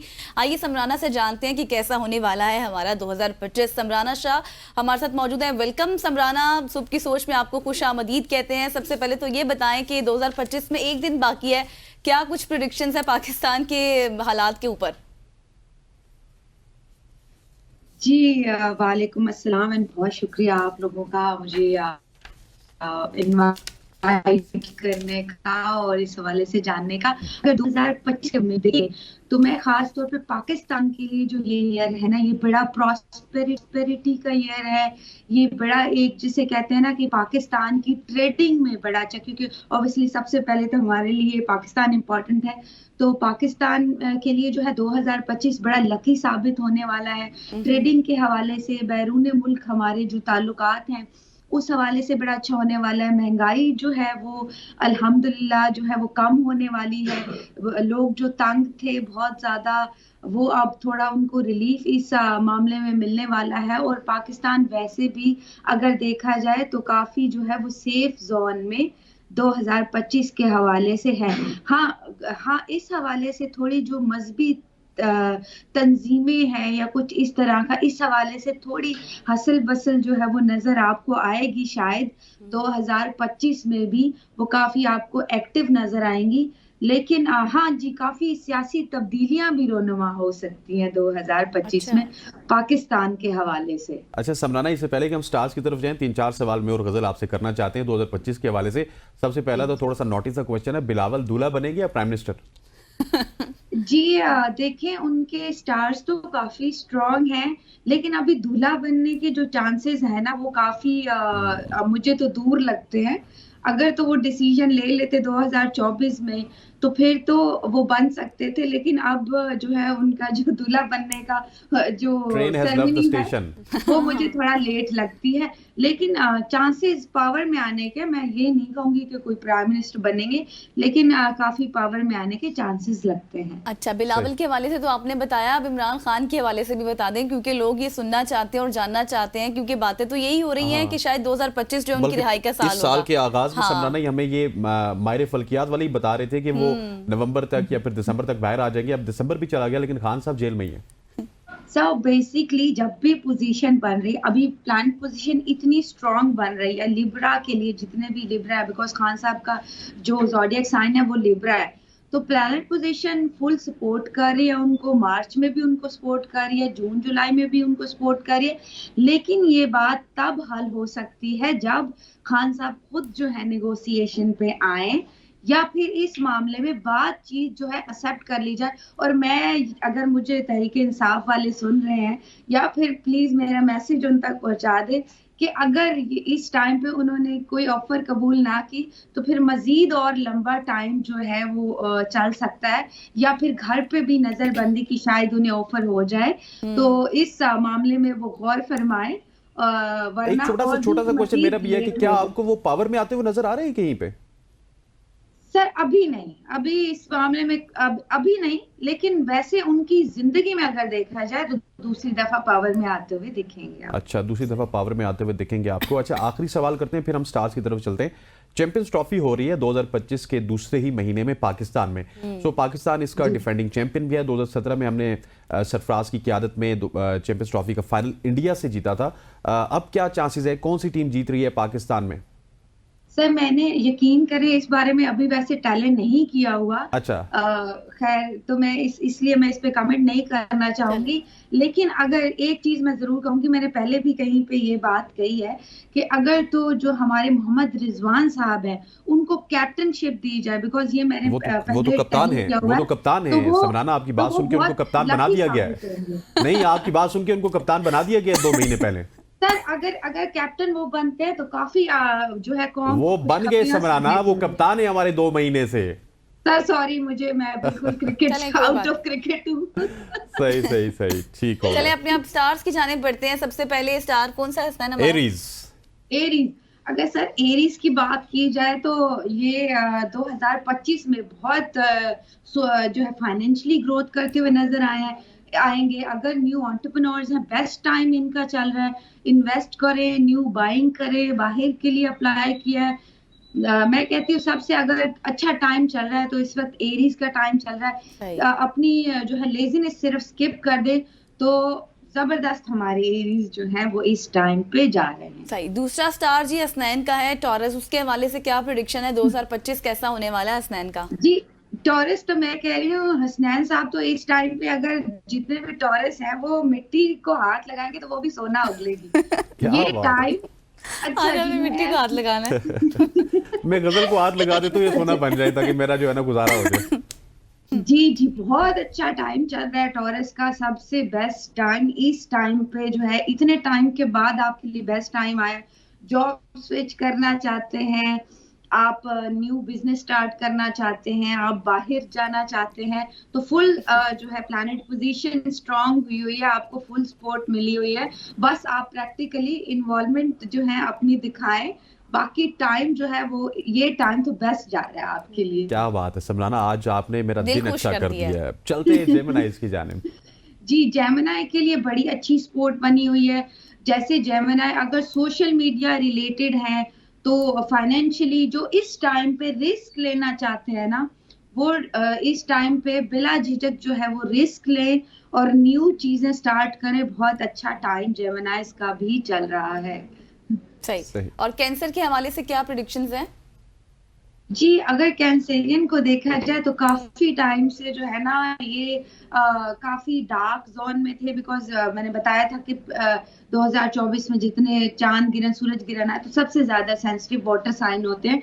तो अभी जाके जो है वो काफी बेहतरी की तरफ, but slowly and gradually mid of the year जाके इनकी जो चीजें हैं वो काफी हद तक सॉर्ट आउट होती हुई नजर आएंगी आपको। ठीक हो गया। Moving on to Leo.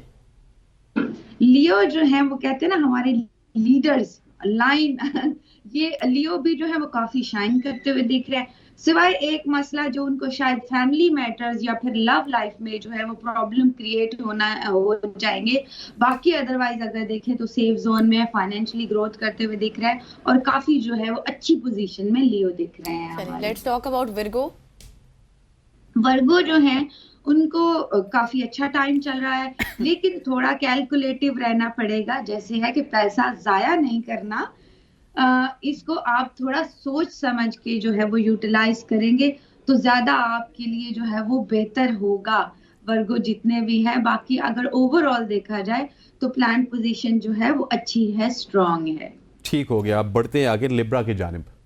Ji Libra जो है बहुत ही ज्यादा इस टाइम ये हम आपने किया है, बड़ा मानी खेज रहा है लिब्रा के लिए। जी बिकॉज क्या है कि लिब्रा के लिए अच्छा जी, खास तौर पे जिन लोगों के पेपर वर्क फंसा हुआ था, जितने भी हमारे लिब्रा, इस टाइम पे आप कोशिश करें, या जो लोग ट्रेवल करना चाहते थे, ये टाइम बहुत अच्छा स्ट्रांग बना हुआ है। तो ये दो चीजें मैं इम्पोर्टेंटली आपको बता रही हूँ, इन पे अगर वर्कआउट करेंगे तो इस टाइम पे आप बहुत अच्छा जो है वो ईज मिलता हुआ दिख रहा है लिब्रास को। सही। और आप स्कॉर्पियो के हवाले से बताइएगा। जी हमारे जो स्कॉर्पियन हैं वो भी बड़े कहते हैं दिमाग वाले जो हैं हमारे स्कॉर्पियन। अगर देखा जाए तो उनके लिए अच्छा टाइम चल रहा है, लेकिन कोई कंट्रोवर्सी ना क्रिएट हो जाए, बिकॉज हमारे बड़े काफी पॉलिटिशियंस भी इसी स्टार से बिलोंग करते हैं, इसीलिए थोड़ा सा जिप अप करके रहना पड़ेगा। लेकिन अगर आप देखेंगे कि फाइनेंशियली ग्रोथ और जॉब के एरियाज में ग्रोथ है, खासतौर पे जो मेडिकल से बिलोंग करते हैं स्टूडेंट या CSS के एग्जाम्स वगैरह जिन्होंने दिए हैं, उस हवाले से काफी खुशखबरियां आती हुई दिख रही हैं। ठीक हो गया। अच्छा मेरा तो आपने बताया था कि मट्टी को भी हाथ लगाऊंगा सोना हो जाएगा। अब मेरी को गजल का स्टार आ चुका है सेजिटेरियस। सो ये अच्छा। क्या करेंगी तो किस तरह सोना होगा बताइएगा जरा। अगर तो गजल साहिबा ने शादी नहीं की तो बड़ा अच्छा टाइम चल रहा है सेजिटेरियस का। शादी के हवाले से, मंगनी के हवाले से, न्यू लोग शायद आपकी लाइफ में आ जाए। सर अच्छा, मैं आपको एक चीज इंपॉर्टेंट बताना भूल जी, गई जी। कि इस ईयर को ना मैं ब्रेकअप्स का ईयर भी कहूंगी। इस ईयर में पे इंतहा अनलिमिटेड जो है वो ब्रेकअप्स होंगे, डाइवोर्स रेट बहुत बढ़ जाएगा। तो इस हवाले से लोग थोड़ा केयरफुल हो जाएं। बाकी अगर सेजिटेरियस के हवाले से देखा जाए तो ये भी बड़े ग्रोथ करते हुए, शाइन करते हुए, शादी मंगनी के लिए बड़ा बेस्ट टाइम चल रहा है। न्यू बिजनेस स्टार्ट करना चाहते हैं, न्यू बाइंग करना चाहते हैं, कुछ लग्जरी भी इनकी लाइफ में आती हुई दिख रही है इंशाल्लाह। इंशाल्लाह। इंशाल्लाह। कैप्रिकॉर्न। जी, कैप्रिकॉर्न जो बेचारे हमारे साहिबान थे, काफी टाइम से इनकी प्लान पोजीशन ऐसी थी कि हर काम स्टक था, लेकिन अब जाके वो टाइम आया कि ग्रेजुअली एंड स्लोली, ये नहीं कि जो है वो एकदम से चीजें अच्छी हो जाएंगी, ग्रेजुअली एंड स्लोली जो है इनकी जो चीजें हैं वो काफी बेहतर होती हुई, काफी सॉर्ट आउट होती हुई, मैनेजमेंट स्किल्स जो है अगर ये यूटिलाइज करें अपनी, तो बेहतरीन ये टाइम मिला हुआ है इनको। तो अच्छा, फाइनेंशियली अगर देखें तो प्लान पोजीशन इतनी अच्छी है कि हर सितारा जो है वो ग्रोथ करता हुआ दिख रहा है। जबरदस्त। चलिए, एक्वेरियस के हवाले से बताइएगा। जी, एक्वेरियस जो है वो भी बड़ी ब्लेसिंग में मुझे दिखते हैं, बस थोड़ा सा एंजाइटी डिप्रेशन जो है उसका शिकार हो सकते हैं, लेकिन ओवरऑल अगर देखा जाए तो काफी स्ट्रांग पोजीशन में एक्वेरियस दिखते हैं। दोस्तियां जो हैं उनको बड़ा सपोर्ट करेंगी। फिर ये है कि अगर जॉब का एरिया उनका बड़ा स्ट्रांग इस टाइम पे जा रहा है, फाइनेंस का एरिया जो है वो पहले बड़ा खराब था, अब जाके वो मामला जो है बेहतर होते हुए आपको दिखेंगे। ठीक हो गया। अच्छा, अब पाइसेस के हवाले से बताइएगा, क्योंकि हमारे प्रोड्यूसर का ये स्टार भी है और आजकल छुट्टियां बड़ी कर रहे हैं वो।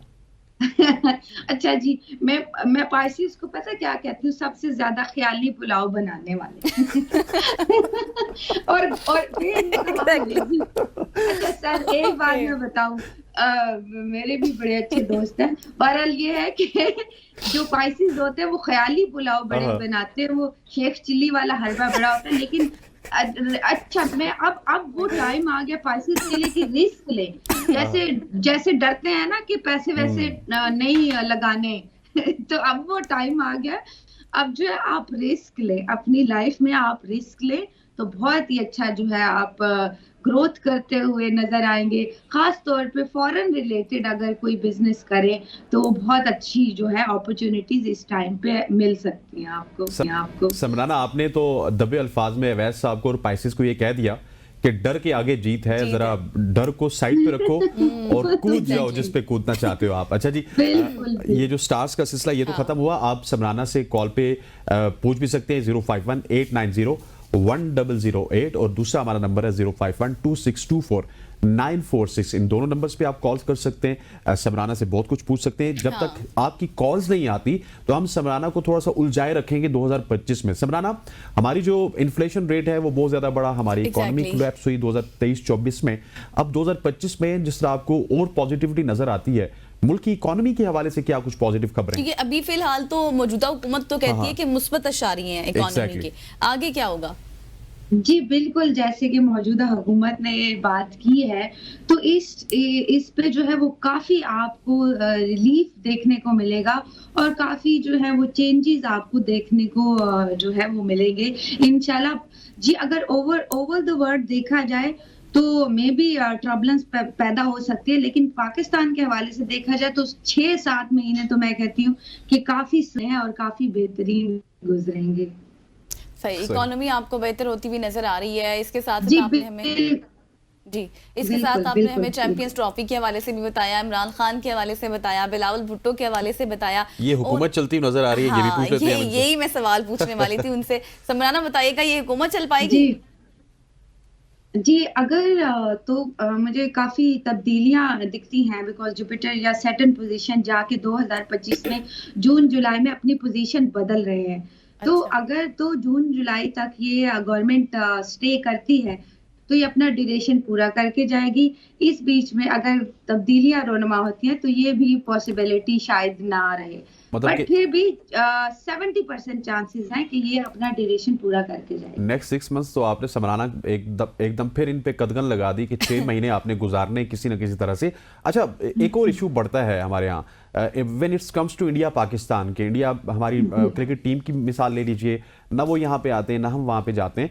सो क्या समझती हैं 2025 इंडिया पाकिस्तान रिलेशंस के हवाले से कैसा रहेगा? जी बेहतरीन। मैं तो पहले भी ये बात कर चुकी हूँ कि काफी फन के हवाले से खास तौर पे जो है बड़े अच्छे हमारे पड़ोसी मुल्क के साथ ताल्लुकात बेहतर होते हुए दिखेंगे आपको। और जो है मेरे ख्याल से शायद दोबारा से कोलैबोरेशन जो है वो अदाकारों की या इस तरह से टेलीविजन के हवाले से आपको देखने को मिले और ताल्लुकात हमारे बेहतर रहेंगे उनके साथ 2025 में इंडिया के चलें साथ। जी, एक कॉलर हमारे साथ समराना मौजूद है, सफदर अली। सफदर, अस्सलाम वालेकुम, वेलकम टू सुबह की सोच। समराना हमारे साथ मौजूद है, क्या सवाल है आपका? सफदर साहब, आपको आवाज आ रही है? जी हल्की आ रही आवाज। जी जी जी, सवाल कीजिएगा, आपकी आवाज लाउड एंड क्लियर आ रही है। मैं सफदर अली बात कर रहा हूँ, 2025 में कैसा गुजरेगा? अच्छा, कहाँ से बात कर रहे हैं आप? नारंग मंडी चैंपियन। अच्छा, सफदर अली साहब, आपकी डेट ऑफ बर्थ हम जान सकते हैं? 7 जून 1972। ठीक हो गया, थैंक यू सो मच। 7 जून 1972, इनका 2025 कैसा गुजरेगा समराना? जी अगर जून के हवाले से देखा जाए तो काफी जो है अगर ये मेहनत करेंगे और कोशिश करेंगे तो काफी 2025 में इनके लिए जो है अपॉर्चुनिटीज भी मिलेंगी। अच्छा, इनके लिए एक चीज ये भी बड़ी वाज़ह दिखती है कि छुपे हुए जो दुश्मन हैं वो में भी जो है वो सामने आते हुए दिखेंगे इनको 2025 में। तो काफी जो है वो ग्रोथ करेंगे और इनकी मुश्किलें काफी हद तक मिड ऑफ द ईयर जाके सॉर्ट आउट होती हुई नजर आ रही है। ठीक हो गया। हमारे साथ एक और कॉलर मौजूद है, रियासत साहब। रियासत साहब, आपको खुशामदीद कहते हैं, अपना सवाल पूछिएगा डेट ऑफ बर्थ के साथ। अच्छा, तरीक दा पैदाइश दा 52 साल मेरी उम्र है। अच्छा, तारीख पैदाइश की है थोड़ी? ओ नहीं, याद नहीं। अच्छा, नाम क्या है? रियासत अली। रियासत अली नाम है इनका। समराना रियासत साहब, सवाल क्या है आपका? सवाल आपने 2025 के वाले से पूछना है? हाँ जी जी जी, 25 हालात के जो रहेंगे। ठीक है, ठीक, थैंक यू सो मच रियासत साहब। अच्छा जी, मैं रियासत साहब को ये सजेस्ट करूंगी कि वो अगर अपना सदका रेगुलर देते रहे, किसी गरीब को खाना दे दें या सफेद चीजों का सदका जैसे चीनी, आटा, चावल है, इस तरह की चीजें जो है वो सदका देते रहे तो वो बहुत ज्यादा इनकी चीजों में बेहतरी आएगी, क्योंकि इनकी चीजें जो है वो काफी स्टक लग रही हैं। तो अगर सदका देते रहेंगे तो इंशाल्लाह जो है इनकी चीजें बेहतर हो जाएंगी, खासतौर पे सफेद चीजों का सदका। सही। एक और कॉलर हमारे साथ मौजूद है, लाइबा हैदराबाद से। लाइबा, अस्सलाम वालेकुम, वेलकम टू सुबह की सोच। समराना हमारे साथ मौजूद है, डेट ऑफ बर्थ के साथ अपना सवाल पूछिए। लाइबा, आपको आवाज आ रही है? लाइबा की कॉल ड्रॉप हो चुकी है। अच्छा, वो रियासत साहब के हवाले से एक सवाल था मेरे ज़हन में, सबराना, कि क्या ये इफेक्ट करता है आपको? क्योंकि हम रियासत की जब भी बात करते हैं तो मुल्क पाकिस्तान की रियासत की बात होती है ना, तो नाम के ऊपर वो रियासत का भी इफेक्ट होता है? जी सर, नेम साइकोलॉजी पे तो पूरा जो है एक सेगमेंट हो सकता है। नेम्स जो है आपकी पर्सनालिटी बनाते हैं और भारी नेम आपको कभी भी जो है नहीं रखने चाहिए। जैसे अल्लाह ताला की सिफतों वाले जो नेम होते हैं वो कभी आपको नहीं रखने चाहिए, क्योंकि उसमें। लाइबा एक बार फिर से हमें ज्वाइन कर चुकी है। लाइबा, आपका क्या सवाल है? लाइबा, आपको आवाज आ रही है? लाइबा, आपको आप हमें सुन पा रही हैं? लाइबा, क्या कर रही हैं आप? आती हैं, वापस चली जाती हैं, प्रैंक कर रही है लाइबा हम तीनों के साथ। अच्छा समराना, वो रियासत साहब के नाम के हवाले से आप कुछ बता रही थी। जी, जैसे उनका पूरा नाम ही काफी जो है वो भारी है, तो थोड़ा ट्रबल में रह सकते हैं। कोशिश करें कि कोई निक नेम थोड़ा सा अच्छा सा खूबसूरत सा जो है। अच्छा, मतलब आप ये कह रही हैं कि नाम बहुत ज्यादा पर्सनालिटी पे इफेक्ट करते हैं ना? लेकिन उन्होंने ना आपने जो जवाब दिया ना, दैट वाज आउटस्टैंडिंग, क्योंकि रियासत का काम क्या होता है? देना। तो आपने उनको एकदम कहा भी कि आप सदका दीजिए, शायद आपके हालात ठीक हो जाएं। जी जी, बिल्कुल बिल्कुल ट्रू सर। आप तो आज क्या आपने खूबसूरत बात कही। आज मैं कुछ अच्छा खा के आया हूँ ना। आज आपने स्टार्ट में इनके स्टार के हवाले से बोल दिया था ना, 2025 के हवाले से बता दिया कि मिट्टी को याद रखूंगा, सोना हो जाएगा। इसलिए आप जो बात कर रहे हैं वो सोने की तरह लग रही है सबको। ऐसे ही है, एग्जैक्टली। बिल्कुल बिल्कुल। ठीक हो गया। समराना समराना आपका बहुत बहुत शुक्रिया, thank you so much for joining us. आपसे जब भी बात होती है बहुत अच्छा लगता है। Exactly. समराना शाह हमारे साथ मौजूद थी, जो कि सितारों के हवाले से आ रही थी, और अगर उनकी बातों का लुब्बे लुबाब निकाला जाए तो 2025 पाकिस्तान के लिए बहुत ही अच्छा साल साबित होने वाला है। अगर हमारी हुकूमत की बात की जाए, वहाँ पे उनको स्टेबिलिटी नज़र आ रही है। मईशत की बात की जाए, वहाँ पे स्टेबिलिटी नज़र आ रही है। और फिर क्रिकेट की बात की जाए तो उनके मुताबिक अगर मोहम्मद रिजवान को कप्तान बनाया गया तो पाकिस्तान 2025 की चैंपियंस ट्रॉफी बन गए। जीत सकती है। उनको तो क्रिकेट का इतना इल्म नहीं था, लेकिन हमने उनको बताया कि मोहम्मद रिजवान कप्तान बन चुके। So overall India Pakistan relationship के ऊपर बात हुई, वो भी उनको काफी ज्यादा पॉजिटिव नजर आ रहे हैं। खवातीन उज़ात, आज की सुबह की सोच उम्मीद करते हैं कि आपको पसंद आई होगी। मुझे गजल समेत हमारी पूरी प्रोडक्शन टीम को इजाजत दीजिए। अल्लाह हाफिज। अल्लाह हाफिज।